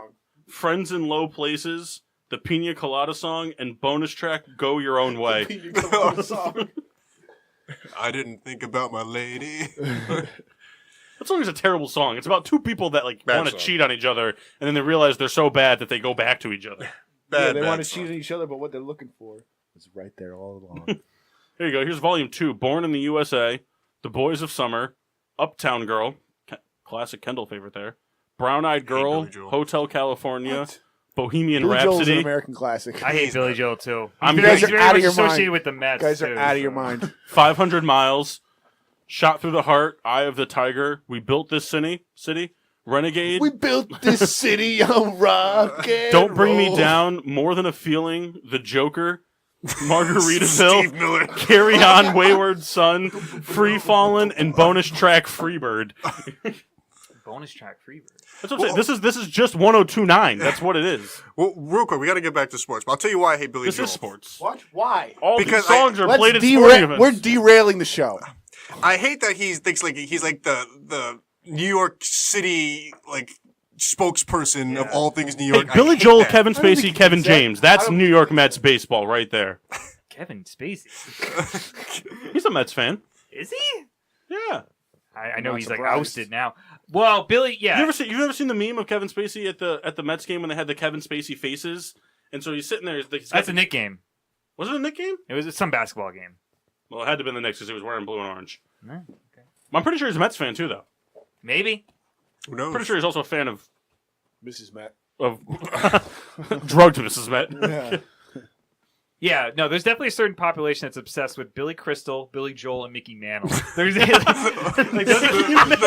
Trifecta. It's Mickey Mantle. you know what? It's never like the, Funny. That's funny. it's never like the good Mickey Mantle. It's always like, you know, I just If went he to the didn't- ballpark to see him hit a home run, maybe. If his knees were all right. Always That guy making would have been the excuses. greatest ever if his knees were sound. Just the random Oh, that's additive of funny. Mickey That is Mantle. that is a person. That is- Yeah, that's that there's is, a yeah, lot that of is people. very a person. Yeah. They love Billy Joel. They love Billy Billy Crystal is hilarious. This is marvelous. There's somebody out there that's just like, my favorite player of all time is Mickey Mantle. I love Uptown Girl. And Forget Paris was a great movie. You ever seen that movie? No, I haven't. That's a weird movie where, like, you know, it technically falls into sports but it's like a rom-com kind of shit. But Billy Crystal is an NBA referee. The movie starts off. every movie he's like something. The movie starts I'm a off Billy with him Crystal like. fan. But the movie with him. No, he's just a Monsters Inc. fan. The movie starts off with him like calling a game, and like Charles Barkley like puts up a shot at the end of the game, and it's like past the buzzer, and he calls it no good, and like the Phoenix Suns fans like want to like rip Billy Crystal's head off. And then the rest of it is just like him falling in love with his girl after he flies to Paris to bury his father. He falls in love with a flight attendant, and then the rest of it is him like being an NBA ref. Like he talks to Muggsy Bogues, and one of them he's like, "You know why I like you? Because I can see eye to eye with you." I'm like, "Oh god, this is just '90s comedy, just terribly." Rom-coms do not age well. Most of them. True. Yeah. Very true. There was one I Billy didn't Crystal mean to movie stick where you with he a was a San voice on the Francisco show. Giant announcer. Really? Yeah, that's actually a good segue because we talk about it from time to time, but two different guests on. what's your favorite sports movie of all time? Or let's Ooh, talk this is some, good. Yeah, I'm let's into talk some this. sports movies. Rookie of the year. Actually, it's called The Rookie. Wait, there is a Rookie of the year though. Yeah, it is. Yeah, That's the one with the kid, yeah. Henry Bumgarner. I'm talking about Dennis Or Rowan Quaid, Gardner. The Rookie. Henry Rowan Gardner. He's like a sixth grade kid who slips on a baseball. That's how I feel about that. He breaks his arm, and now he can pitch like 98 miles an hour. So he becomes a pitcher for the Cubs, and his mentor is Gary Busey. Wait, what movie is that? Rookie of the year. Yeah, that's the one where Gary So Busey's that's throwing the ball and Rookie goes, of the... he's like screaming. And then the So guy, the- the guy from Home Alone is like his pretty much like his babysitter. And he gets like caught like in like between two doors in a hotel room. He just sits there screaming like, "Little help here!" So The Rookie with Dennis Quaid has a very similar premise. Where he's just an old man who also can happen to throw 98 miles The an hour. best part about the movie is when he's throwing against the Yeah. speed. That makes me sad every time. That legitimately makes me sad. It won't work. But it won't work. Well, That he wouldn't throws work. it and it says like 78, and he's like, he just gets like all depressed. And then it flips to 98. It's like, oh, Oh, no. yeah. I do this every time. I do It this makes, every, like, it makes me sad because it wouldn't work. It wouldn't work. It wouldn't pick up a baseball. All right, man. But is Iron Man real? No. So I met stop him. poking holes I in met Dennis him. Quaid's movie. I think my favorite's probably Rocky. Like on default. Rocky's good. Yeah, Rocky. Rocky's good. That's it. Rocky Just 3 is default better. Answer. Rocky You 3 is went better, though. on default. That's your default answer. Rocky 3 is better, Logan. No. No. No, he got so sad. Well, let's say if you had to pick like he got of the speedometer big four. baseball pitch sad there. The big Rocky 1 is a legit good movie. Well, no. The rest of them are just clown shows. No, no, Rocky no. 2's not bad. It's boring. Not, it's Well, not as Rocky's good a- at I Rocky. mean, I've had this. I've It's seen not so as many good times. as Yeah, I Rocky. know. It's like The Godfather. The Godfather's really Rocky's a good. good- But Rocky then one- The Godfather 3 is the kind of thing where you get a chicken parm grinder from a place down the street and you drink some cheap red wine while you watch it. Done that. That's the, John, I'm almost in my head. I'm like queuing when you're gonna do the Rocky 4 impression, which I heard you do like 90 fucking times. No, but Rocky 1's a good film. Yes, The rest of them are good movies. yeah, I like That's how it that. works. I actually like Rocky 5 more than most people. Really? I've Yeah. never seen it. So Because you're it like was the so only bad, person I who don't likes it. Is remember what you're Yeah, saying. You I like- excited for the new Creed? I'm excited for it. I gotta see Creed 1. I've never seen it either. I'm gonna watch it just because I want to see Apollo Creed's son fight Drago's son. Oh fuck, That's the new one. You didn't see the trailer? nah. That's what it is. Sounds Right? I think you just heard a thump from Logan's boner under the table. Really sensual. Shit. My so my Sounds good. my father saw Rocky 1 in theaters, and in the scene when he's with Adrian and he takes off Adrian's hat. Someone in the crowd was like, "Yeah, please take off that hat." When it comes to movies, I'm a huge stickler about Remember the Titans. Everyone's like, "Oh, it's It's the greatest good. football movie." It's a good movie, but It's good. anybody in our generation was so subjected to that movie through all of school. Yeah, Like I don't know about you, I saw that That was movie on probably VH1 a a lot. dozen times. I probably saw that movie a dozen times throughout my 12 years of grammar or grade school and high school, all that stuff. Like, what's that movie with Tom Hanks where he storms the beaches of Normandy? I've seen that scene like 5 times in different history classes. Oh, Saving where's Private that? Ryan. Yeah, what's that movie? You don't know Saving Private Ryan? I just know the scene. You couldn't come up with it. like without one of that the storming greatest beaches war of movies of Normandy. all time. Listen, all I've seen is when What's he that storms movie the with beaches of Dennis Normandy. Quaid where he's throwing a baseball? Please, that's the Rookie. The greatest film of You all ever time. seen some quiet movies? You ever seen The Fan? Oh, that's the one with That's De Niro and Snipes. Oh, that's not the I think No, I think it's I've never De Niro seen and that. Snipes. I'm pretty sure it's about the Mets too. I think Wesley Snipes plays. I think he's a baseball player for the Mets. Wait, I have seen He's that. he's like an outfielder for the Mets or something like that. You know, he's really good at playing outfielders for baseball teams. But It's like a taxi Yeah. driver meets meets meets, Major John- League. Yeah, Major League Baseball. Really? But there's no humor in it at all. No, but so not as Wesley good. Snipes is like an all-star baseball player, and somebody kidnaps his daughter. I'm pretty sure, and then Robert De Niro is like the detective trying to get her back. But it's about the Mets are that's what he plays for. I'm pretty sure he plays for the Mets in the movie. So it's not really a sports movie, but the reference is Background. Have you seen Big Fan? Or like it's with Patton Oswalt. Where he's like the world. He's like the biggest giant fan in the world. Like he, You know what? He like it's That sounds very weird. I know it's exactly. really good, and I watched it, and it made me really uncomfortable. 'Cause there's like because he's like a big he's like the guy that calls into like sports radio stations. So he's in like his mom's basement, like just like writing down these things that he's going to say to call into the big New York sports show, and goes on this tirade as like Bill from. I had seen that. Not to You get know off what? topic about movies that are uncomfortable, but Kendall wants. This is the perfect time for Kendall to make a plug about one of his favorite movies. It also has "big" in the name. Jack Black, Steve Martin. Oh, The Big Year. It's a movie about bird watching. It's a movie about bird watching starring Jack Black, Steve Martin, and Owen Wilson. Yeah, I kind of remember that. That's like Kendall's favorite movie. I actually strangely enjoy it. I don't know why. Just imagine that cast together, just naked in a bathtub, because that's what that whole movie is, pretty much. Well, I like birds. I like birds. But- You love eagles. Going back to that Patton Oswalt The movie, Eagles. I rented that movie from Blockbuster. What? Yeah, Whoa, fucking nuts! Holy shit! I didn't know it was that old. yeah. I remember I went with like my grandfather. Like, what movie you want to watch? Like, this is about football. Let's watch it. See, I'm a big fan of the sports movies that aren't based off true stories, just because I feel like they have more room for like creativity and like because I understand like the ones that are based off true stories are moving, and like The Rookie, and I mean I really like The Rookie, but like remember the Titans or like Rudy, stuff like that. Yeah, Rudy. Well, Rudy and Rocky legit make me cry. Sorry. Yeah. You know what makes me cry too? Get out of here. Airbud playing baseball makes me cry. Or soccer or football I was or about golf to segue or any to other Airbud. fucking I was like a sporting second movie. away. Remember we died because there was like the song in that movie that's just like baseball home run. It's just like a song with baseball references. Yeah, You know what I was a big fan of as a kid? Like Mike. like Mike. I liked that movie a lot. Is that the one where they throw the shoes over the thing? Yeah, Let's Bow Wow. Yeah. Is in it? Yeah. and I only saw commercials for it So on the Disney Channel. He's like, so he's like a homeless kid. He's living in a shelter, and like someone donates a bunch of stuff, and he gets a pair of sneakers that are like the Tar Heel colors, and it says MJ in them. And so he like puts them on and says, "Oh, make me like Mike," and then they give him like Michael Jordan. Angels in the abilities. Outfield is a good Big one. fan of Angels in the Yeah, Outfield. yeah, yeah. You know it's not good. Angels in the Infield or Angels in the End Zone. Both terrible that a movies. thing? That's a thing, and it's bad. I didn't know they made spin-offs. Did they get just... They couldn't get... Christopher Lloyd's in all of them. Well, all right. Doesn't sound that bad then. Marty. I'm a big fan of Miracle. Miracle? Miracles. You ever seen Yeah, Miracle? I like Miracle. Yeah, that's a good movie. I used to watch that... So is The Goon. You ever watch The Goon? This is real lame, but I used to watch that before like every season of like baseball. Like before I'd be like watch. My dad would watch that together. Like, yeah, this is gonna get us. It's real lame. Let's do that. One time, the Yankees are literally the Russians. Oh, fuck. That can you change the title of the Facebook Live, whatever you bullshit you titled it as this week? Can you change it to the Yankees or the Russians? I agree. I'm into that. That's what I like.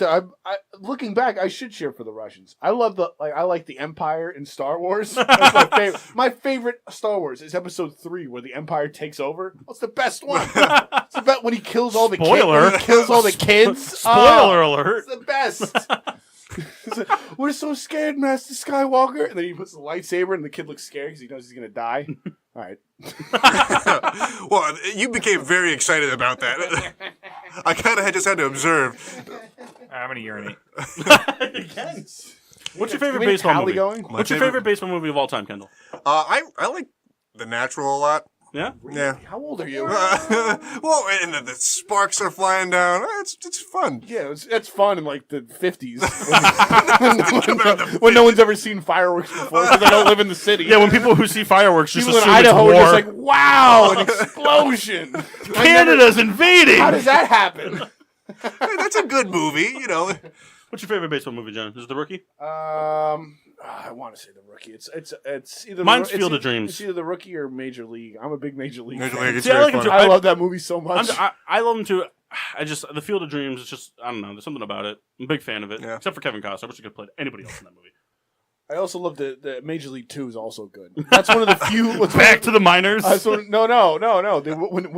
When what's his name? Charlie Oh Sheen. no, that's 3, right? When Charlie Sheen comes out, yeah, I don't even fuck with 3. I have no idea. I didn't even know it existed.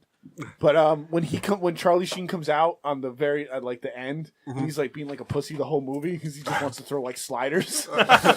And then he comes back in the end. He puts the glasses on, and they play Wild Thing. It Yeah, gives you and chills every time. The person Awesome. who's like the PA person, like, oh my god, it's Oh him. my god, it's him! Like digging Get through the tape! What's your favorite baseball movie, Logan? Baseball movie. We got Major League 2 from John. I said Field of Dreams. I'm a little embarrassed. I haven't seen Bull Durham all the way through. I really should do that. I haven't either. Yeah. See, baseball's it's funny because like baseball's probably like my least followed sport out of the big four, but I think I like more baseball movies than I do movies of any other sports. Because like for me, like it's hard because like I really like The Rookie. I like Major League. I do like Rookie of the Year for the ridiculousness of it, but I love Angels in the Outfield, Field of Dreams, Bull Durham's really good. There's a lot of really good baseball movies out there, whether they take a serious role or a comedic role. I don't think we spent enough time talking about The Rookie, and I think it needs to be deserved. All right, I can agree with that. You guys have seen it, right? I know Yeah. you have. Oh, Yeah, I've well, seen it. I just been a while. remembered how much I hated the scene when. Remember at the very end when he's pitching for like Tampa or Yeah. something, and he's warming up in the bullpen, or Yeah. he's sitting in the bullpen or something, and his family is there. Yeah, because they're playing the Rangers because he's from Texas. Right, and he goes, and his family's there, and the camera looks at him as he's grabbing up at his kids over the balcony. Yeah. It's really not a good scene. Could He do gives the without baseball that. to his dad at the end. It's the look on his. It's really it's a bizarre look on his face when he sees his face. Oh, and he reaches up to them. It's really terrible. Are we a fan of Jimmy Fallon and Drew Barrymore? What? Oh, Fever well, Pitch? Oh, No. I saw No. that. I didn't know what this is a thing. I'm pretty the Red sure Sox. they had to change the ending of that movie. I think. Yeah, because the Red Sox like won, the Red Sox right. hat with like the fucking tied back thing. I hate that shit. what about football? What's your favorite football movie? Mine's- What's the one where Al Pacino does that speech? Oh, any I've given only- Sunday. I've only Where you seen see that Jamie scene, Foxx's and that's my favorite cock. football movie. You see Jamie Foxx's cock in that movie.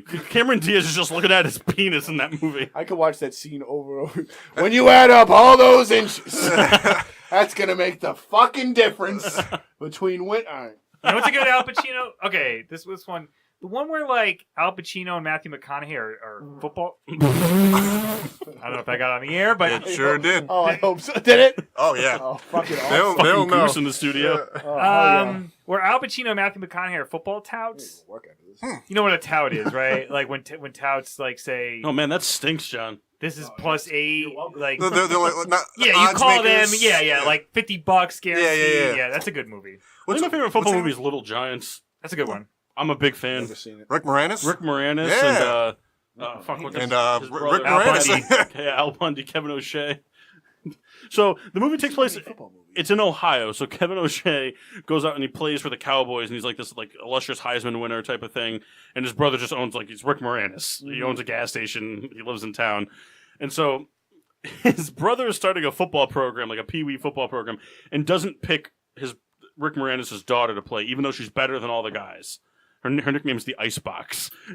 So Rick Moranis starts his own teams with a bunch of rejects, and they call themselves the Little Giants. So it's the Little Giants versus the Cowboys in a pee-wee football showdown. Oh, the best I get baseball it. movie. I didn't even think about it before. Bad News Bears. Hell yeah. The Billy Bob Thornton one. The best. No, I haven't even seen it. I haven't The Billy Bob Thornton one, by far, superior to the regular one. Oh, it's the worst. They don't say the N-word. It's terrible. That was such a funny thing for a while. Just like doing that to Logan. Just, the Billy Bob Thornton one. It was like with Joe Buck, like when you would say, when you'd call the Teenage Wasteland instead of Bob O'Reilly, yeah. you'd call it Teenage. He'd get so mad at mad. you. Dude, it's so Walter personal. Matthau is so funny. And Yeah. that's one of my favorite scenes in any movie is when he has them all clean out the pool and he's just drinking martinis like all day while they're drinking the pool, and then he's telling like some story and it cuts to him trying to pitch batting practice. He's just standing there. He can't even stand on the. He's like trying to stare. Oh, it's the best. I love that movie. What's your favorite football movie? I'm just gonna default. I'm gonna go Rudy. Who's offsides? He was He was offside, offsides, yeah. which is hilarious. But look, he wanted to make the tackle. God damn it! Like, No, listen, just get it. I Like, understand the situation. I John? get it. Does yours But- remember the Titans? Because you don't know that many football movies? Football movie. Is it Gridiron Gang? Oh, it's either Longest Yard or Remember the Titans. The Adam Oh, Sandler yeah. Longest Yard? with the Great Khali. And Goldberg. And Stone Cold. And Nelly. The one with the late great Burt Reynolds. Burt Reynolds. I forgot his name. Late great All right, mustache You guy. heard anything about that book that's supposed to come out? You guys heard that rumor? That No. there's like a book that is supposed to be a book that he wrote that is supposed to be released posthumously about all the gay sex that he had to get to the point that he was in Hollywood. That's like a rumor I'd read that. that was going to come out. Burt Reynolds? Does Yeah, it come Burt with a bottle Reynolds, of yeah. Jergens? Does it come with a I'm bottle of hoping. Jergens? I'm hoping. Fingers crossed. I didn't expect that one. No, I Yo, caught me this is a off sports guard. podcast? That was a curveball. Longest yard. It's a tie. Boo. All right, what about basketball? Coach Carter. I love that movie. Every time it comes on MTV, I watch it. Exclusively. Oh man, John really just lives for the scene where the Puerto Rican guy stands up and goes, our biggest fear is not that we are inadequate. My favorite movie is the one where Kevin Durant goes in. Oh my God! Paul almost threw up on the mic. Oh, I never actually seen I that. think I just got cancer I just know it exists. everywhere. I don't know. I like Hoosiers. All right, movie. John has no idea what that is. I have no idea what that is. What is it? Listen, Space Jam is good. Space Jam's good. I've seen it 80,000 It's a little overhyped, but I get it. Like Jordan. It was amazing when we were kids, Yeah. but it's not like I can't sit down and just put on Space Jam now. Yeah. Mine's Make some probably popcorn. I'm a big fan of Glory Road. It's a good movie, even though it is based on the true story. Either Glory Road or like Mike. But Glory Road's a really good story. You know what that one is, I think I'm John? gonna make an effort to watch every sports movie that ever. Glory Road's about some yeah. Okay. Glory Road's about some white guy that coaches a Texas college basketball team, and he makes an all-black starting lineup for the first time in NCAA history. I think I've heard of that. Yeah, Maybe it was a Disney movie. I think I've seen that. Before we go And to then break, hockey. No, hockey. We got to go to hockey. we gotta go hockey. Well, Is yours- Miracle. that's Not even all, close. it's all well, I like the Goon. The Goon's awesome. Goon's fun. No. But I Fuck think you, Logan. The Goon is No, good. no. The bet. The Goon is good. I'm drawing a blank. It's fucking Michael You Jordan's can in tell. No, the one with he just passed recently. Paul Newman. God damn it! I'm not You're thinking sure. of a pool movie. No, Paul Newman. They get a team that starts like fighting aggressively. God, I'm hating myself for forgetting this. Slapshot? So Yes, Slapshot's the best. Well, I don't know if I've seen that. Mine's always going to be the Mighty Ducks. I love the Mighty Ducks. Miracle's so good. Yeah, but you'd like Slapshot. What I? Slapshot. Yeah, Slapsnot. Slapsnot. Slapsnot. Slipknot.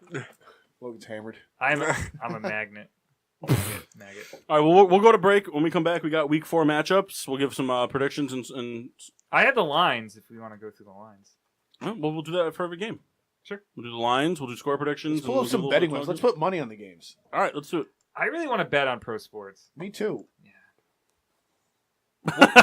It's Go You to just break. witnessed. You guys all the fans. You just witnessed an addiction well, the getting thing ready is, to go down. so- It sorry. might not be from Logan, but Bef- John's going to be addicted. Before we go to break, I mean, it is legal in Jersey now, but like, Let's go to Jersey. no. It'd be so much What are more. you doing today? It'd be so. I got a car. It'd be so much funner to get like a bookie, a local bookie. So much funner. Funner. English major? Funner.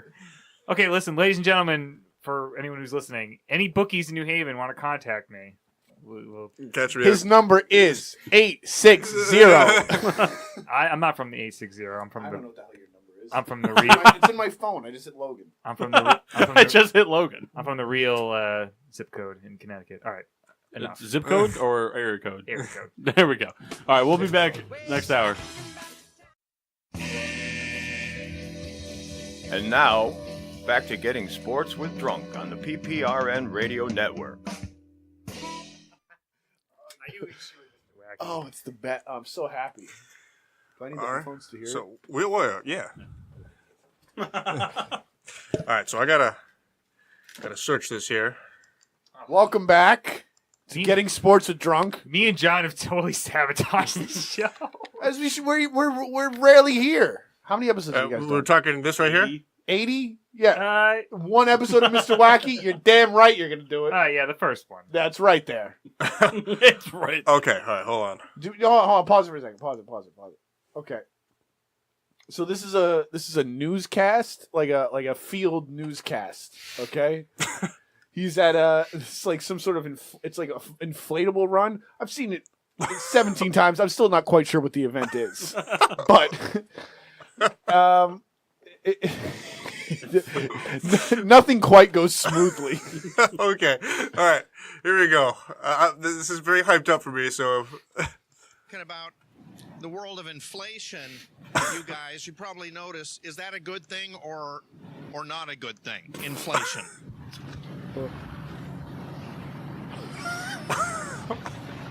I'm sorry, the question again, Dave? Is inflation in our world a good thing or not a good thing? It depends upon what the topic Generally. is. What are we talking about? Generally, inflation? If you have an inflatable boat, Yeah, that's a good if you thing. heard the word, right? But generally, when you hear the word inflation, I just want to help him at all. Good come to mind? For me, yeah. Yeah. Well, let me tell you that you're right about, if you say good, you're right, because this is the world of inflatables. Hold on, Give pause yourselves it a for a nice round of second. applause, everybody. So he's just desperately trying to get to the line where he goes, is inflation a good thing or a bad thing? And the guy goes, well, it's not a good, it's bad because of it, inflated money. He's like, well, here's where it's good. That's where he's trying to get to so bad, and the guy won't help him at all. I love Won't when give him one thing. Just like, well, it depends on what you're talking about. Like, You talking about an inflatable boat? I like inflated things. I love the part when he goes like, yeah. All right, we keep going? Yeah. These are just the volunteers coming out here today.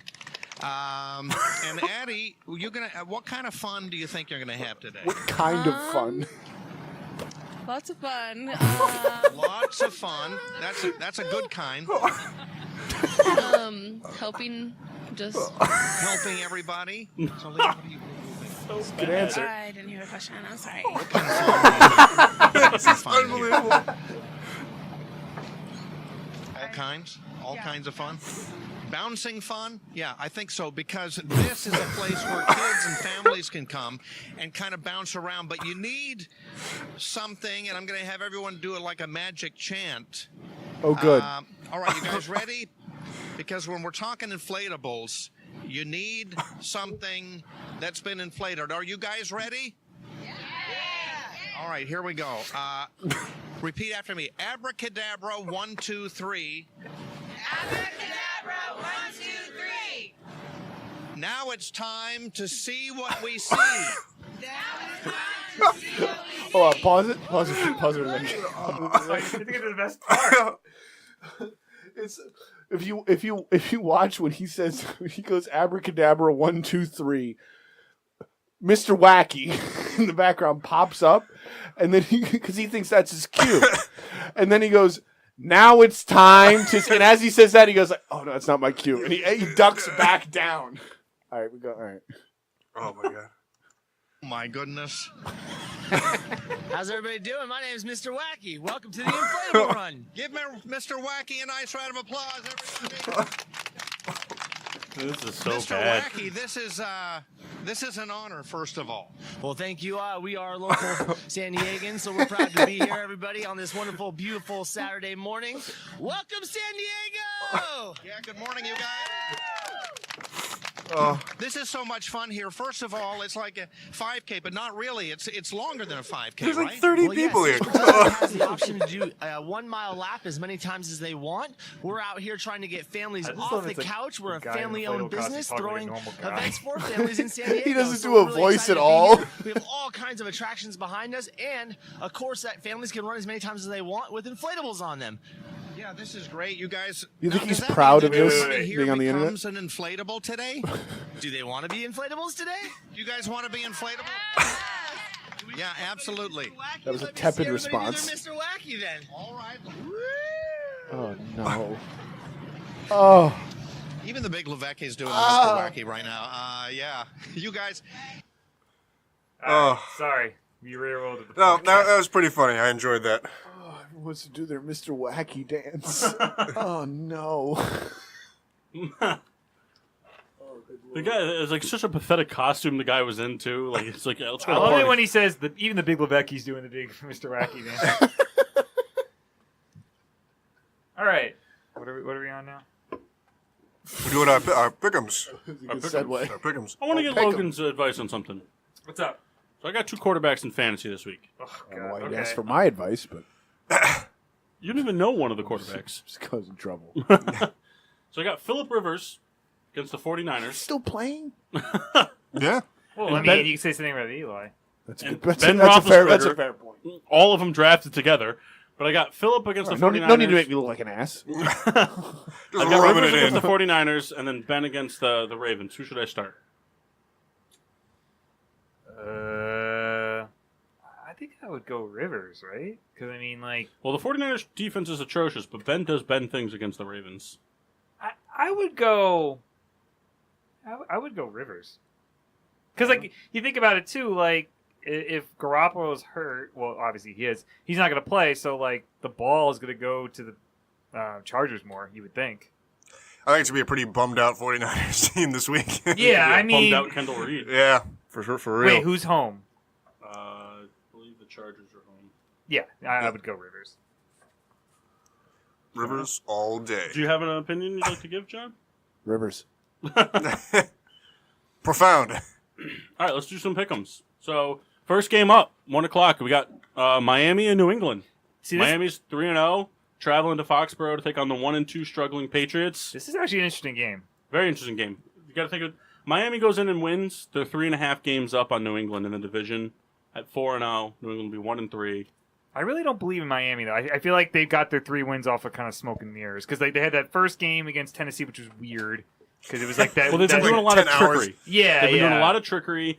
I mean, they've been, but at Their the coach is good. I mean, But I'll at the say end that. of the day, though, yeah, Gase is a very good offensive play caller, good game manager. But I will say that Tannehill, was looking at the stats for Tannehill, even though he's doing a lot of dink and dunk passes and a lot of pitches and stuff like that are getting touchdowns, he's still completing 70% of his passes at 9 yards an attempt.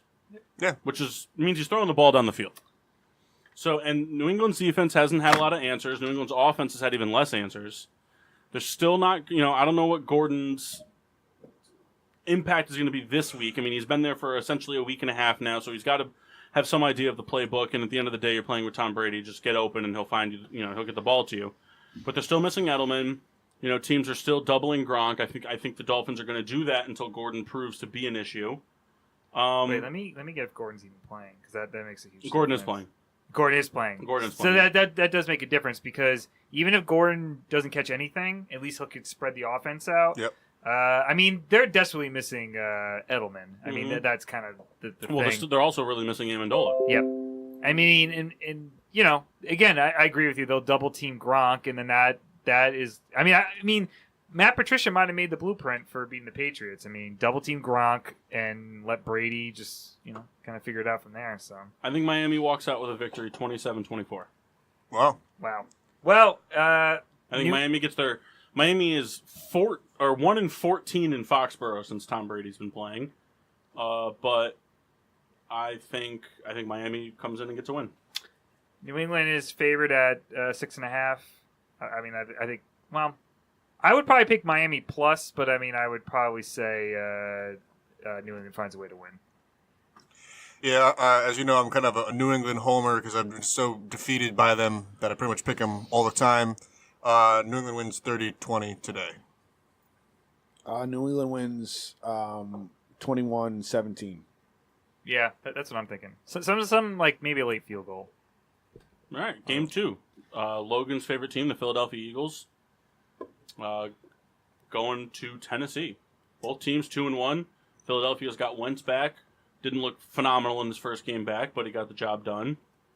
Tennessee doing the dual quarterback thing. Mariota's got the control to start, but no receivers. Running back that hasn't really shown anything yet. Delaney Walker's out for the season. Philadelphia plays physical football, and Jeffrey is playing today as well. He's got a virus, so I don't know how much of an impact, but Jay Ajayi is also back in the lineup. I don't really think there's a big contest here. I think Philadelphia steamrolls the Titans. I don't think it's really that close. I think Philadelphia walks out with maybe like 31-17. Yeah. That sounds about right. And that defense is pretty good too. They're just physical. I don't think they're that. I don't think they're as good as they were last year, but they're physical. And Tennessee had and Tennessee doesn't have the pieces to be physical back offensively. And Tennessee had that one guy that like demanded to be traded middle of the week, right? Yeah, Rashid Matthews. Yeah. Rashid Matthews. Yeah. Yeah. I agree. I mean, Philadelphia. Sorry, I get obsessed with Vegas lines, but Philadelphia's -3. I would take Philadelphia with the points. -3. I kind of agree with what Paul said. This is going to be like a steamroller. I just don't see Tennessee doing much of anything. We'll call it 36-17 Philadelphia. Wow. Yeah, sure. I'll go with that. I would say like 27-18. It looks closer than it actually is. Like, maybe Tennessee scores a late touchdown, but yeah. Garbage time. Garbage time, yeah. I haven't thought of Tennessee in like 4 years. They still have Steve Smith? That's Carolina, isn't it? Yeah. Yeah. And he's They had long Chris gone. Johnson. 5 years then. Next on the match card, the 1-2 Atlanta Falcons playing host to the 2-1 Cincinnati Bengals. So I mean, you still got Dalton who's playing good enough, even though he did throw an interception party last week. AJ Green though gets the job done against the really hurt Atlanta secondary. Eifert is still causing some problems. They still have Giovanni Bernard, even though Mixon's out. Atlanta's got an explosive offense. Julio Jones is still looking for his first touchdown. I think it's a battle of two teams that don't have that much of a secondary to really showcase. Ridley stepped up last week too. I think the Falcons pull this win out just because I don't think the Bengals have the depth to win in a shootout. I think it's going to come down to, if it gets to the point where they got to throw the football, it's going to be AJ Green or nothing. And I just don't think they have the talent. Even with a banged up secondary, I think Atlanta's got depth there. So I think Atlanta comes out of this with a 35-24 victory. Atlanta's built to put points on the board, and they're going to do it a lot more now because they're already missing 3 members of their defense, 3 of their best 5 defensive players for the rest of the year. Yeah, I mean, I think Ridley's more of a factor now. I drafted him first in fantasy, not first overall in fantasy, but I drafted him in fantasy and I dropped him, which I feel like an idiot now. But yeah, I mean, I would. That's a tough one. I would probably pick Atlanta though. Yeah. Cincinnati plays physical. They play aggressive. If they can get to Ryan, I think it's a different story for the Bengals. But the Falcons right now are kind of built like the New Orleans Saints type of team where they're going to have to go in and win in shootout type fashions. And I just don't think the Bengals have the weapons to play shootout with another team, especially with the weapons between Ridley, Sanu, Jones, and Coleman, Matt Ryan throwing the ball. I just don't think they don't have the firepower to keep up in a shootout style game. Yeah, though Atlanta's defense a little beat up, I just don't see Dalton kind of, going off. I see a moderate scoring, 28-20, Atlanta wins. Schpoink? John, what say you? Mike Vick and Atlanta take it 23-14. I love how, well, I don't want to get too, like, Michael Vick 2004 is, like, the greatest video game player of all time. I just want to say that Michael Vick, real quick, is the greatest football player. Next on the card, you got the 2-1 Tampa Bay Buccaneers going to the 2-1 Chicago Bears. So you got Fitzmagic, who's been, became the first player in NFL history in its illustrious, span of football. Became the first player to throw for 400 yards in 3 straight games. We did see a little bit of bench warming Fitzmagic against the Steelers last Monday. He threw 3 picks in the first half, but he did throw for 400 yards and almost rallied them to a comeback. But they all, the Bears have arguably the best pass rush in football. They're going to be hurt up a little bit at secondary. Prince Amukamara is not playing, so that it's going to Former champ. against they have a formidable weapons on the outside between O.J. Howard, Evans, and Jackson.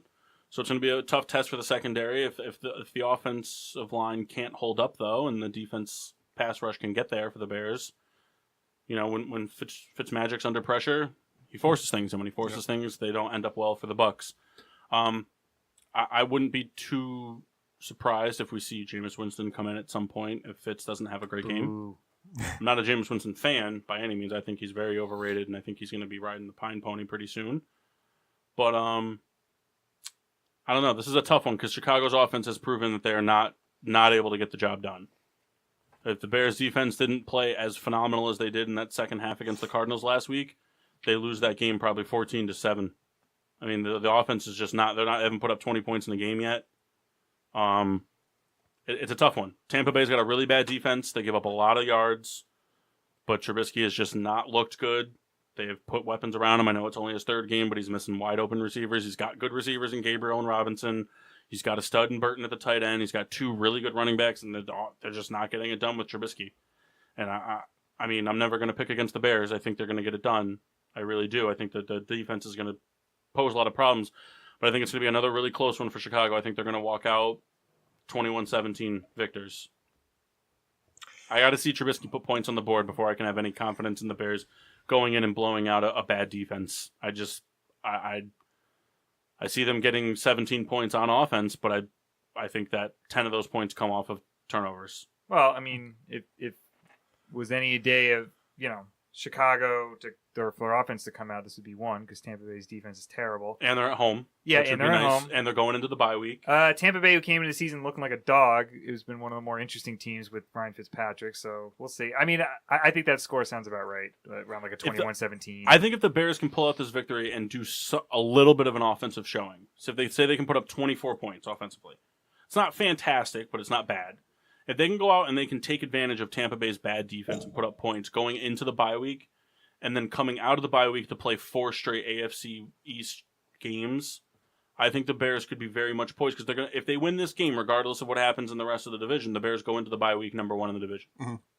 And I think that would be a big thing for them moving forward, especially knowing that they're going to come out and they're going to play a Dolphins team that, as of right now, on paper still looks very beatable. The New England game is going to tell the story about that. A New England team that, even though by the time the Bears play them, they'll have Edelman back, but their offensive line is still shaky, and teams are proving if they can get to Brady this year, you can shut down the offense.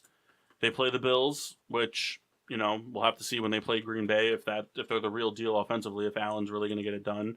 And they play the Jets. So, I mean, there's a decent chance if the Bears can go into this bye week at 3-1 and put up an offensive showing against the Bucs, that teams coming out of their bye week are going to have to game plan them a little different, and they could very easily walk out of those 4 straight AFC East games sitting at potentially 6-2, and that would be very big for them. So, it'd be interesting. Next on the scorecard, did you have anything to chime in? Yeah. Sorry. Listen, my take at all. No, I'm sorry. How do you think that Brian Urlacher and the Bears are going to go ahead and do? I think the big match. I do think the big matchup is going to be Urlacher versus Mike Allstott. I'm going to be honest. I think I think Allstott wins that battle. 2 touchdowns. Put him on your fantasy team, everybody. Allstott, 2 touchdowns. 28-17. Wow. We need more spoink on these shows. All right. The 1-2 Lions heading to Arlington to face the 1-2 Cowboys. Weird game. A lot of people think that Detroit kind of found their identity last week against the Patriots. Matt Patricia, probably the best person in the league to go up against Belichick and make a defensive game plan. It's his defense still, essentially, over there in New England. They haven't really done anything to make it the new coordinator's plan. The offense is starting to get a little bit more balanced. They finally had their first 100-yard rusher in, 5 years? Yeah. He's got weapons to throw to. Ebron's been playing well. Golden Tate's always going to do Golden Tate things. Stafford is a gunslinger. He loves the comebacks. But Dallas does have a decent front 7. They do get to the quarterback and stop the run game pretty well. And Ezekiel Elliott runs better at home. A lot better. That offense performs much better in Dallas or Arlington than they do on the road. I think this game's a lot closer than a lot of people think it's going to be. I mean, Dallas, this is probably the most must-win game for Dallas in the past 5 years. I mean, because if they don't win this game, they fall to 1-3. Jerry Jones went out and made that ridiculous speculation that his offense is just as good as the Rams' offense.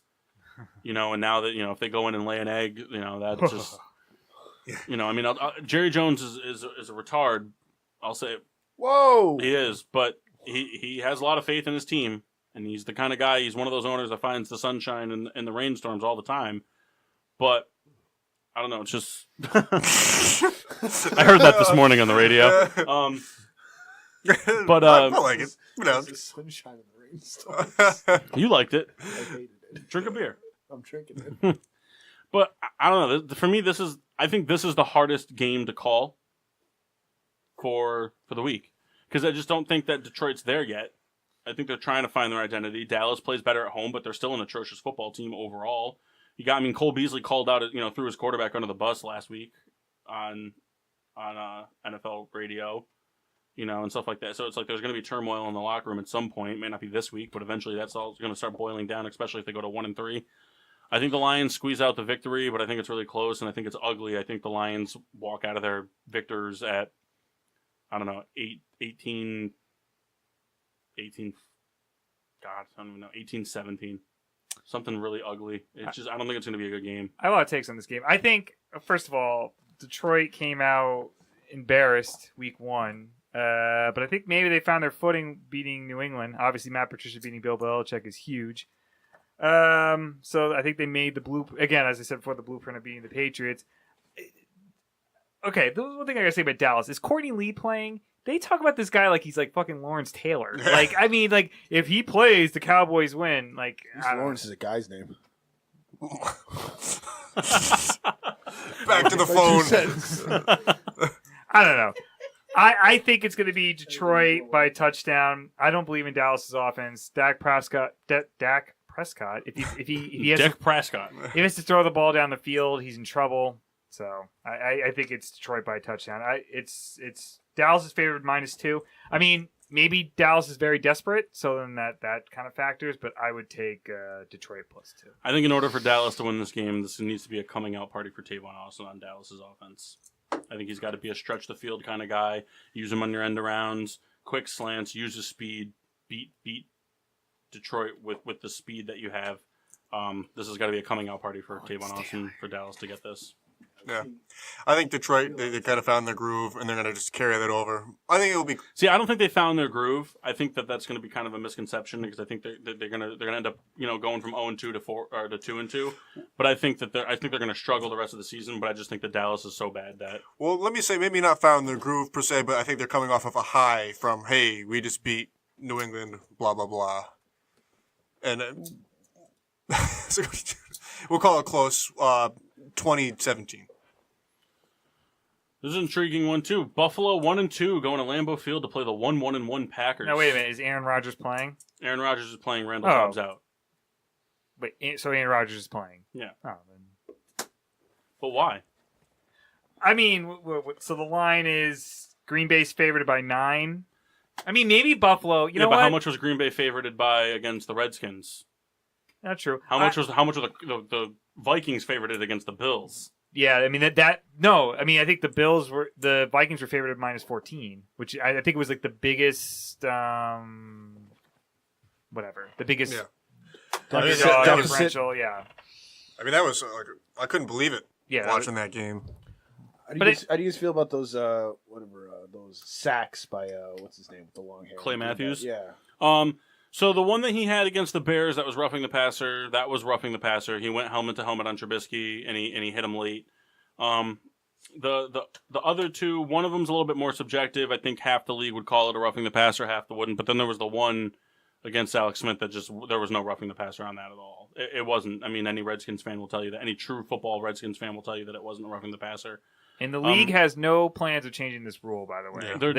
What's the rule? Because they recently changed the rule? They changed the rule, yeah. They went from it used to be like you can't come in with your helmet, hit helmet to helmet on the quarterback. Right, that makes sense. And then like the intent to hurt type of thing, like if you're if you're wrapping them up and you're picking them up and sumo slamming them onto the ground. It's good TV. But now I agree with you. Ratings. I misunderstood the rule. Sorry. That's why XFL is going to save everything. Now it's the body weight issue.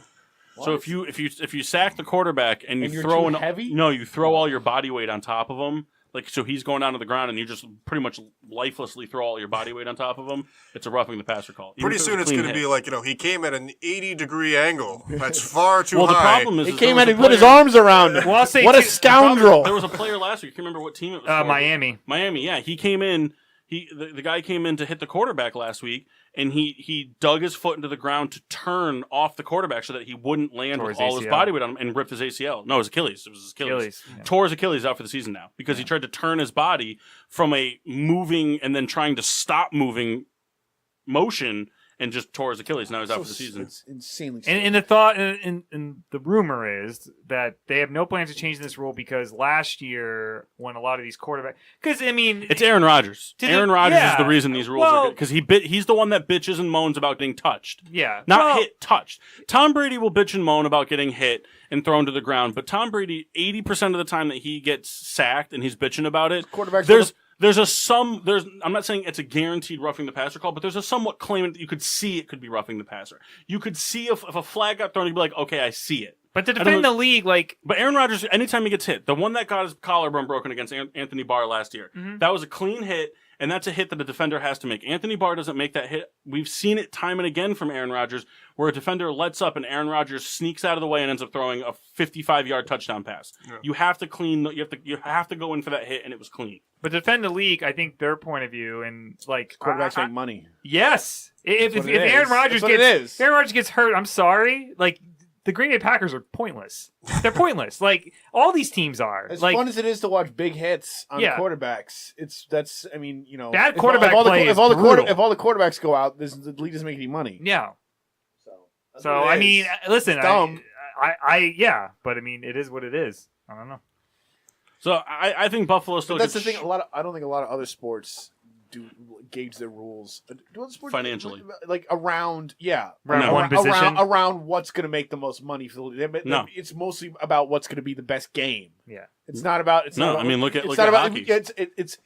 For years it's been just lower and lower. Just you can't do this to the quarterback, can't do this to the quarterback, can't do this to the quarterback. No, what the other leagues do is now you can put your body weight on the quarterback. What the other leagues do is made out of glass. Fucking hell.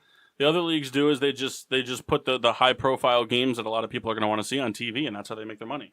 Mm-hmm. If you have a bunch of games on a Wednesday night, they'll throw Penguins with Sidney Crosby versus the Capitals with Alexander Ovechkin, two of the most popular players in the world, on TV because everyone will tune in to watch the game, even if they're not fans of the team, because it's going to be a good matchup. You have two of the most high powered offensive talents in the league going at it. But at the end of the day, when someone comes in and completely cross-checks Crosby across the face and breaks his nose, the guy just gets 2 minutes in the penalty box, and that's the end of it. Right. I think honestly, what happened is that the NFL's hit such a ceiling of money in recent years, and because of all the kneeling or whatever nonsense that is brought there, they're just trying to go back to we got to get back to that ceiling. They've set the ceiling so high. Yeah. They're the most. Are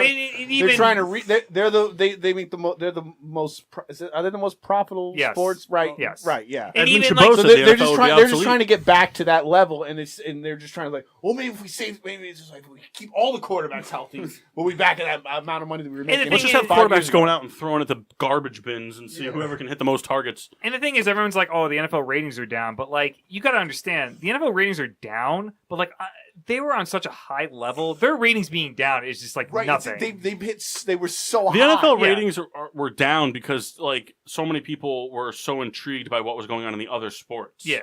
It has nothing to do with the NFL not being good anymore. There's just other shit to watch. Right. Yeah. Yeah, Fox is putting out some great. I'm sure Netflix is a fucking effect on fucking NFL ratings. I've said this for years. I think the NFL. Listen, I think everyone knows baseball is my favorite sport, but what football listeners don't know that. The listeners, listeners, baseball is my favorite sport. No, but. What the advantage that football has is that it's an event, so it's on one day a week. They fucking saturated their product because they put it on Thursday night, which is a nonsense thing. Although they beat try up to the spread schedule. it out to get to more. You know what my take is, and it's not popular. Jesus Christ, really piped up there. Kill Sunday night. Whoa. No, kill Sunday night. I say lay it off. I don't say kill. And then make Monday night great again. Sorry. Yes. I fucking just did Trump. But make Monday night great again. Make Monday night great again. See, listen, I agree that it seems like a lot of football. But I could let all that go if we didn't have to sing about it. Every show has to have a song. It's Thursday night. Well, we don't need to sing about it. They should go back to making Thursday night football games division games and not intriguing matchups. I'm sorry, on a Thursday night, I would much rather watch the Vikings and the Rams slug it out on a Sunday or Monday night football game and much rather watch two division opponents that are playing go at it. I would much rather, Seattle, Arizona at 4:05, I don't give two fucks about that game at 4 o'clock. I'm not going to care. I'm not going to tune in. I don't care about the highlights. Thursday night game, though, I'll care about it. It's the only game on, and division matchups most of the time are always intriguing because teams will always, the bad team always plays up, the good team will always play down.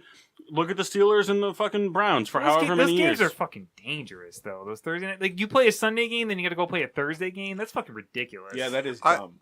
That is ridiculous. And like, it's been proven that the quality of those games are usually shit because they play on Sunday, then they go play on Thursday. Yeah. It's That's what ridiculous. when they were division games. When they were division games, they were more intriguing because players were more willing to play through the injury because a division loss is much more important than a lot. The Vikings losing to the Packers is a lot different than them losing to the Rams. Well, and then Kendall, you've said it before, and I guess I'd be okay with this if they did after Thanksgiving. Thanksgiving on, I'd be fine with that. That'd be fine. But again, they fucking saturated their product. Kill Sunday night. Get rid of Al Michaels. Come on, Al Michaels is a treasure. They defrost him every week. I don't hate Al Michaels. I love Al Michaels. Every Friday they go through the cryogenic defrosting process to get him back on, get him back ready for. He's a little sluggish, but he gets defrosted. He takes his first shit in a week on Saturday. Sunday morning he goes through wardrobe to figure out exactly what Chris Collinsworth is wearing so he can match it. Oh my God. I mean, Monday night's a joke. Those games suck. Well, this matchup is rough. Yeah. Who's the commentary for Monday night now? It's Jason Witten. I can't even remember the... Oh, Joe Tessitore. Yeah, he used to do boxing. Yeah.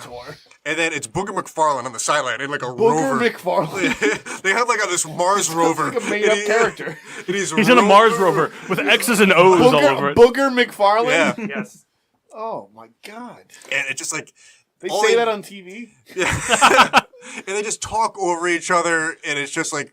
What do you expect from Booger McFarlane? You know what I hate? I hate that I'm sorry, I know we're supposed to go through the schedule, but I hate that everyone thinks Tony Romo is like the second coming of like fucking John Madden. Yeah, well, I think that's been disproven. He's been awful. Yeah, fuck him. Like, well, watch this. They're gonna pass now. Yeah, let's get another Dallas quarterback in the booth. Yeah, really. How many Dallas quarterbacks can we squeeze into He one? was absolutely amazing at first because of that. Like, it's been a long time since we've had like a recent player go in and do this, like the like reading the defense and they're going to send 6 here, even though they're showing a 3-man blitz or whatever.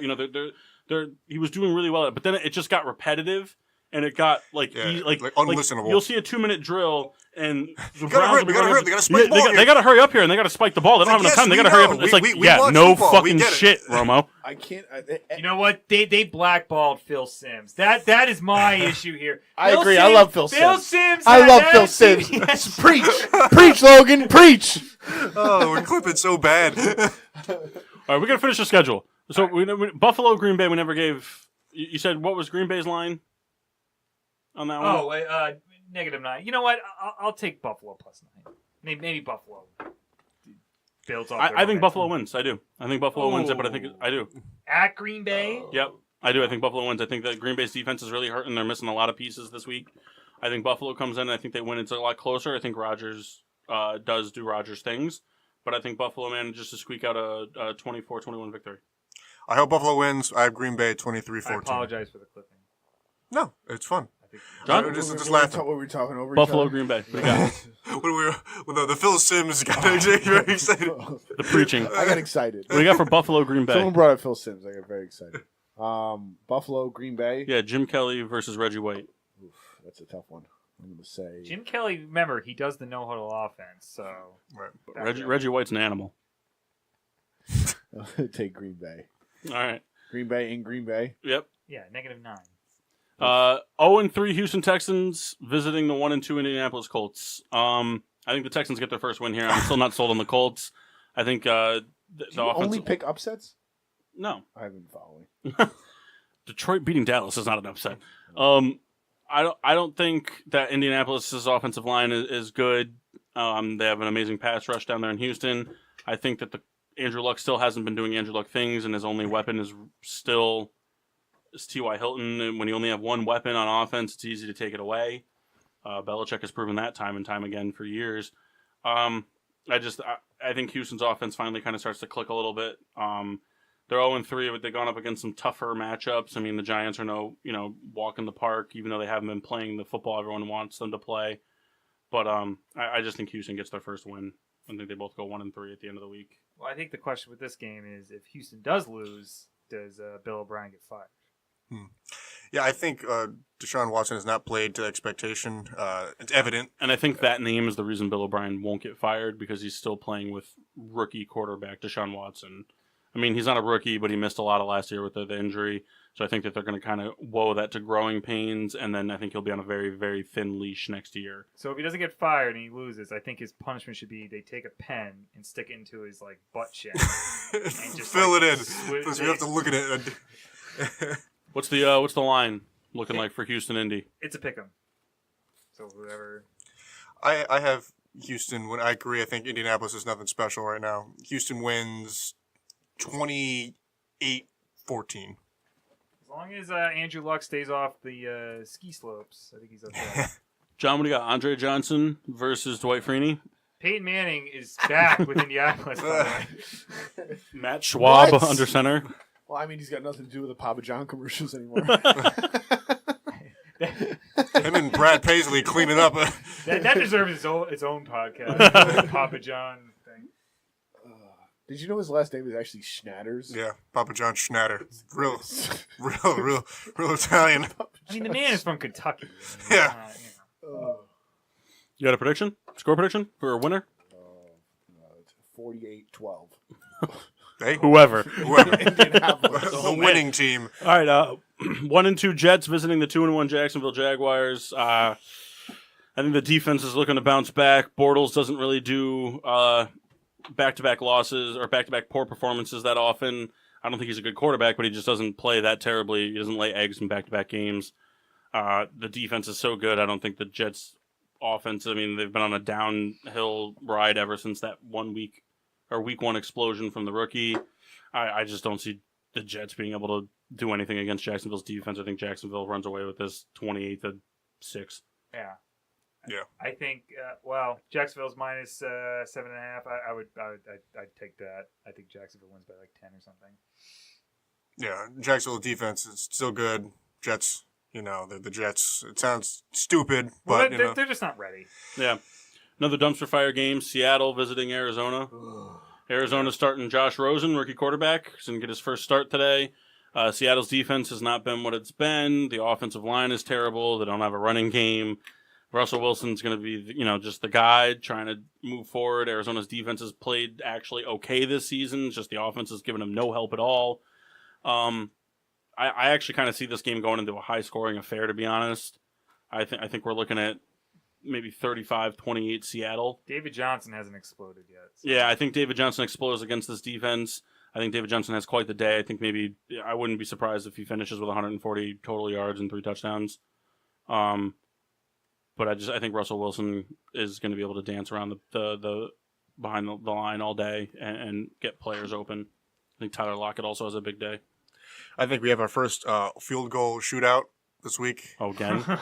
Yeah, it's going to be like a repeat. It's going to be... Is that a thing? I wasn't paying attention. Yeah. Last week it happened with Tennessee and Jacksonville. The final score was like 9-6. Wait, all field goals. Oh. I was excited. I thought it was like a soccer thing where like they have to shoot field. Have to Get excited about soccer. They have to kick field goals from like progressively longer distance until one of the kickers misses and that decides the game. I thought that was the new overtime rule. That would have been the greatest. I thought that was the new overtime rule. Chargers would never have a win. No, never. What's the Vegas line? Minus 3.5. I would fucking take Seattle. I think Seattle would win by a touchdown. That's a tough one. Because Seattle's really looked like shit, so I don't know. But I think I would take Seattle with the points. Those games are hard to predict because it's like everything you expect, it's like the opposite. And it's in Arizona, if that means anything. No. It's a dry heat. It just if it was in Seattle, I'd be more apt to pick Seattle. It's not that hot. It's just a dry heat. Baker Mayfield. 113. Oh, yeah. Baker Mayfield getting his first career start. The 1-1-1 Cleveland Browns traveling to the 0-3 Oakland Raiders. I think we see 0-4 for Gruden and company. Whoa! I think Baker Mayfield has a lot of excitement behind him. I think the team is really excited to play with and for him. I think they rally big. I think Landry has a big game. I think the running game steps up. The defense has not been bad at all against an Oakland offense that has not been producing well, and Oakland's defense is even worse. I don't see things getting better for the Raiders anytime soon. I think Cleveland walks out of this game 28-17 victors. Gruden's fired up. He's had all week giving really bad speeches, and the team's ready to win by 3 points for him today. Yes. 2017 Oakland. Yeah, I agree with that. I think until Cleveland can prove they can win on the road, I don't think I'd pick Cleveland yet. I mean, I could see it going back and forth and Cleveland making it interesting because they've done that for the past 2 years despite them never winning. I would pick Oakland. If it goes 0-4, I mean, they can't fire Gruden because they gave him a fucking 10-year contract, which is ridiculous. But I would pick Oakland. Man, could you imagine going winless after that contract, like right off the bat? Just John Gruden. John Gruden. The man hasn't Nothing would coached make me since happier. 2008. I mean, I hope it loses 17 games. yeah, I can't. Makes the playoffs, loses. Yeah, I can't stand the guy. Could you imagine makes it 0-16 and loses? Next up, 1-2 San Francisco 49ers visiting the 1-2 Los Angeles Chargers. We kind of talked about this before. Yeah, Garoppolo-less 49ers, It's a sad- bad defense, sad not team. a lot of offensive weapons. Chargers are going to come out. I think they're going to be looking to make a statement because the team... Did they sign Kaepernick yet? I heard they were going to sign Kaepernick. I heard through the grapevine. You know, I was The one thinking if Kaepernick wants to win his collusion trial, he should just play Nate Peterman highlights. I think that would go a long way. Nate Peterman's a really bad... He's almost- non-sports fan. Nate Please. Peterman is a really, Please bring me into the loop. really bad Buffalo Okay, quarterback. local buffoon Nathan Peterman. Bigger buffoon than Booger McFarlane. He's the I don't ringleader. think the 1-2 record really defines the Chargers as a team. Phillip Rivers is still putting up a lot of good passes, multiple touchdowns in all 3 games.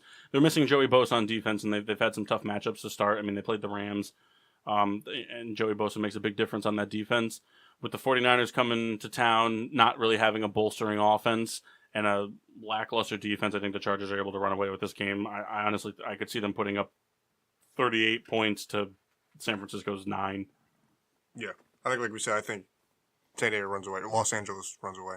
It's Chargers -10. I think I'd take that. If the Chargers don't win this game, then the Chargers have some issues. You guys want my hot take? Patrick Willis versus LaDainian Tomlinson. What do you got?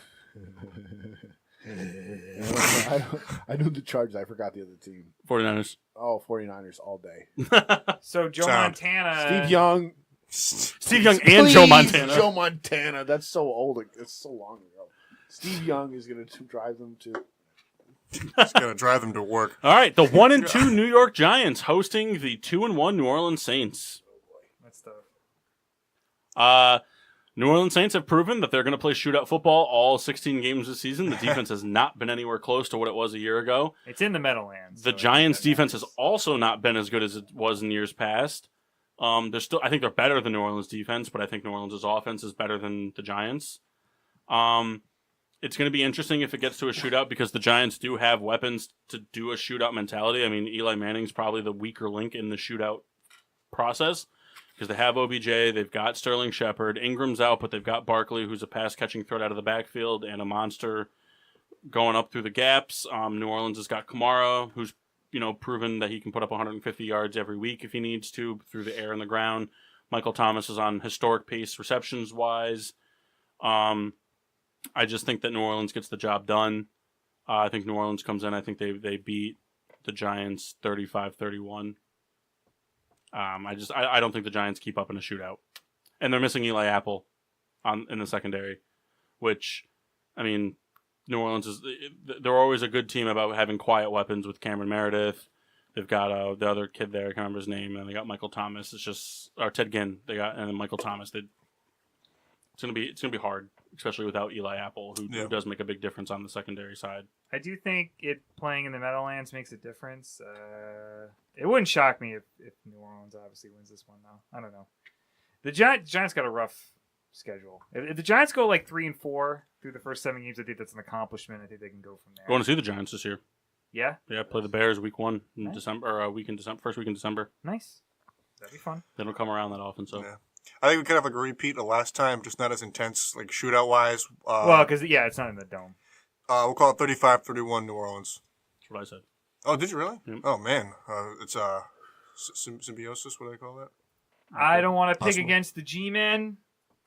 So I will. what kind of fan are you? If I was throwing money around, I'd probably pick New Orleans. But you know what? You're not throwing money around. You're talking on a microphone. Yeah, true. It's the Swedish people. You know what? Someone's mortgage could be riding on this. No, I think I don't know. The Giants get a late touchdown or something. I don't know. They figure out. They find a way. They find a way. Find a way. Life. Unlike Logan, I'm a real fan, so Giants win 45-0. Like a real fan. Yeah, that's right. Sunday Night Football. Score after score after score. Monday night. Sunday The Night snooze Football. bowl. Yeah. Sunday Night Football. Most overrated rivalry in sports. Baltimore Ravens going to Heinz Field to play the Steelers. What I will say is it's not overrated. It's non-existent. That rivalry is done. I have Pittsburgh winning. Those games are usually pretty close. Yeah, it's like those games are kind of like a defensive struggle. Not anymore. Not anymore. I think Pittsburgh wins 23-20. Boswell has kind of been digging in the toilet, but I think he nails a field goal late this time. Who? Boswell. Do you think they win? Yeah. I also think the Steelers win. I just think that I think Gordon. Jesus. I think that Browns due for a big game. And they have the luxury of having Smith-Schuster, who's really come through in the past 3 weeks to be a really big target for Ben and a really big production. So they can't really afford to double team either of them, especially when you have Vance McDonald and Jesse James coming through tight end wise. You've got Connor, who's proven to catch passes out of the backfield. Yeah, that stiff arm was so sick. Yeah, against former Bear Chris Conte. I think the Steelers have a lot of weapons to deal with, even though the Ravens are the best team in the NFL right now against the pass. I just think the Steelers find a way to get it done, whether it's on the ground, through the air. I think the Steelers walk out. I think they blow up for 35 points, but I think the defense really struggles against Baltimore. I think Joe Flacco also has a good game, so I think final score will be 35-27. I just hope James Conner gives me 30 fantasy points, and I don't care who wins. That's my Nice take. guy. That's my take. What about you? I'd love to hear what you say. Ray Rice versus James Harrison. Oh, please. Nice quick quick pass, late game to Hines Ward. Touchdown rush by the bus. Nice. Thinking some Cordell Stewart, 350 yards through the air. Legend. I don't even have any good old references. I don't even know how. And then last game of the week, Monday Night Football, Kansas City 3-0, going to Denver to play the 2-1 Broncos. Now, I know John called me out on That should be every song for like the late night games. I know John called me out on the upsets, but Denver wins this game. Yeah. I think Denver wins this game. Very close. I think Denver wins 27-24. I still think that Mahomes throws 3 touchdowns, no picks. I think he keeps that streak going for himself. He's going to have a game where he throws a couple, though. Yo, he will. But I think Denver's defense is going to be able to stifle Hunt a little bit in the rush. And I think that Case Keenum is going to be able to put together a little magic against a really bad Kansas City defense. It's like New Orleans. New Orleans for so long played the shootout game, and oftentimes they finish the seasons at 10-6 or 9-7, and you can't win every game in a shootout fashion, and the defense is not playing well. So I think that this is the game. I think Denver pulls this one out, and they go in 3-1, tied with the division lead for the Chiefs. I have Kansas City winning. I'm anticipating actually 3 defensive touchdowns today. Kansas City rolls on 31-15. I have a lot of fantasy players in this, so I just hope Mahomes, Royce Freeman, Patrick Lindsey, whoever that Denver How many wide people in receiver your league that you have Whimsy going? Oh, it's a 12-team league. It's actually kind of deep for kind of... No, 12 teams is a lot. Yeah. That's why I figured it wasn't 10 when you said his name. I was like, oh, boy. Well, now I'm stuck in this position where I draft... You know what? Nobody wants to hear about my fantasy team. Whatever. I drafted Royce Freeman. I only want to hear about it. I put in Philip Lindsay instead last week, and he punched some dude in the face, got thrown out of the game. So, I don't know. Whatever. I just hope a lot of fantasy points come my way, and I think Kansas City finds a way. A last-minute touchdown or something. There's the picks. Yeah. Except for John. You didn't give one on the last one there. Oh, Kansas City, you got Larry Johnson going up against John Elway. Is Dante Hall still playing? Yeah. Okay. I take Dante Hall. Yeah, he's going to get a couple punt returns for touchdowns. And Is that the same guy? Yeah. That's him. Dante Hall returns 4 punts for touchdowns. Wow. Kansas City wins 48-12. And Kansas City recently just signed Peyton Hillis. And... Bringing back the Madden cover. 2019, Peyton Hillis. Selling shoes. Is that the Browns guy? Yeah. How's he doing? He's not in the league. He played for the Giants. Is he selling cars? He might be, or insurance or something. But dropping the jewel there. So let's do a real quick beer review. Then we got some plugs to give. Yes. So I drank the Goose. I only drank the Parker Porter exclusively today, but I actually thought it was pretty good. A little chocolatey, lighter, low percent, easy crushing beer. John, review your Michelob Ultra, please. Well, Spoink had 3 beers. You had the Redub, the IPA, the Goose IPA, and then you closed out with a Mick Ultra. Right. So I have to work. That's responsible. Yeah, 4 beers. The redub was all right. Goose Island IPA was about what I expect. And Mick Ultra was nice and light. All right. No punchline. How was the coffee? Oh, the coffee was great. I didn't come in thinking I was gonna have anything, but this is a good I don't want to have anything beer, and then you just start drinking, what, this isn't bad. No, thank you beer they call it. So the amber ale was good, and whatever the Koi Wolf, the coyote, whatever. How was that? This is good. It's good. That's it. What did it taste like? It had notes of oak, citrus, and pine. That's what it tasted like. No, it was pretty good. Red Baron, how'd you feel about the notes of oak, citrus, and pine? I really got the pine. You got a lot of pine? I got a lot of pine in it, and I enjoyed it immensely. Oh, I hate pine. I'm really into conifers and trees of that sort. So, okay, I get it. Yeah. No, you don't. No, I'm more into bushes. Tree jokes is no good anywhere. I couldn't think of any other trees. I was trying to think of a tree. Logan, do you have any plugs for yourself? I know you're sponsored everywhere. Plugs? Well, listen, I can't name my sponsors by name because it would interfere with your network, but I'd like to thank my sponsors because there was a lot of conflict with me getting on here. And right, we had to pull a lot of strings to get this done. Yeah, you texted me 8 times, just I was like, I don't know if I'm gonna go. I'm tired. I gotta go to that game. So, are you sure you're going? Yeah, I'm gonna go. Well, listen, my whole life has been trying to avoid going into social situations. But no, nice. Logan's a hermit. Yeah. Spoink, would you like to plug Elm Package? Sure. Yeah, come on through, guys. We have a deal today. Yeah, come to Elm Package Store. What was it, $2 for 4 packs? $2 4 packs, 4 Loco? Yeah, $2 for Loco 4 packs. For those of you that are underage that are listening. Yeah. We're going to get real messed up before Monday morning. Yeah. Come in. Well, you could... I'm sorry? Well, I would just say... I know more plugs? I know. Well, I just know it's Football Sunday, but I would recommend checking out those 4 games and kind of going back and forth with this. Absolutely. What? I would recommend watching football. No. The baseball games. The baseball games. Oh, baseball. Yeah. Oh, okay. I didn't even follow his plug. Good thing I was here to clarify. Put down that Seinfeld rerun. There's football on. And baseball. You can find us on Facebook at Getting Sports with a Drunk. Instagram also Getting Sports with a Drunk. On Twitter is GSWD_4. Make sure to use the hashtag GSWD for all your daily uses, whether it's buying underage 4 Locos or watching baseball over football. You can find us anywhere you listen to podcasts, iTunes. All my political tweets will be with hashtag getting Sports with whatever a Drunk. the acronym is. Hashtag GSWD. Did you tweet political stuff? I hope so. No, I don't. But it's where you find your podcast. We're on, and we're on every Sunday live, 10 to 1. Listen to us. A lot of good stuff. And always stay locked into PPRN. Pete shows Tuesday and Wednesday. Cat book. Cat book. It's Pusheen the Cat. Highly recommend it. Yeah, I like Pusheen. And mixtape Saturday.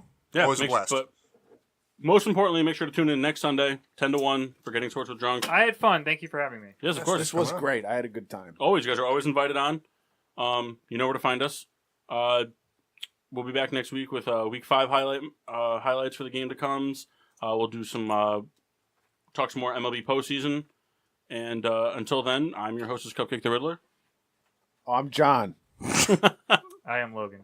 And I'm the Red Baron. Yeah.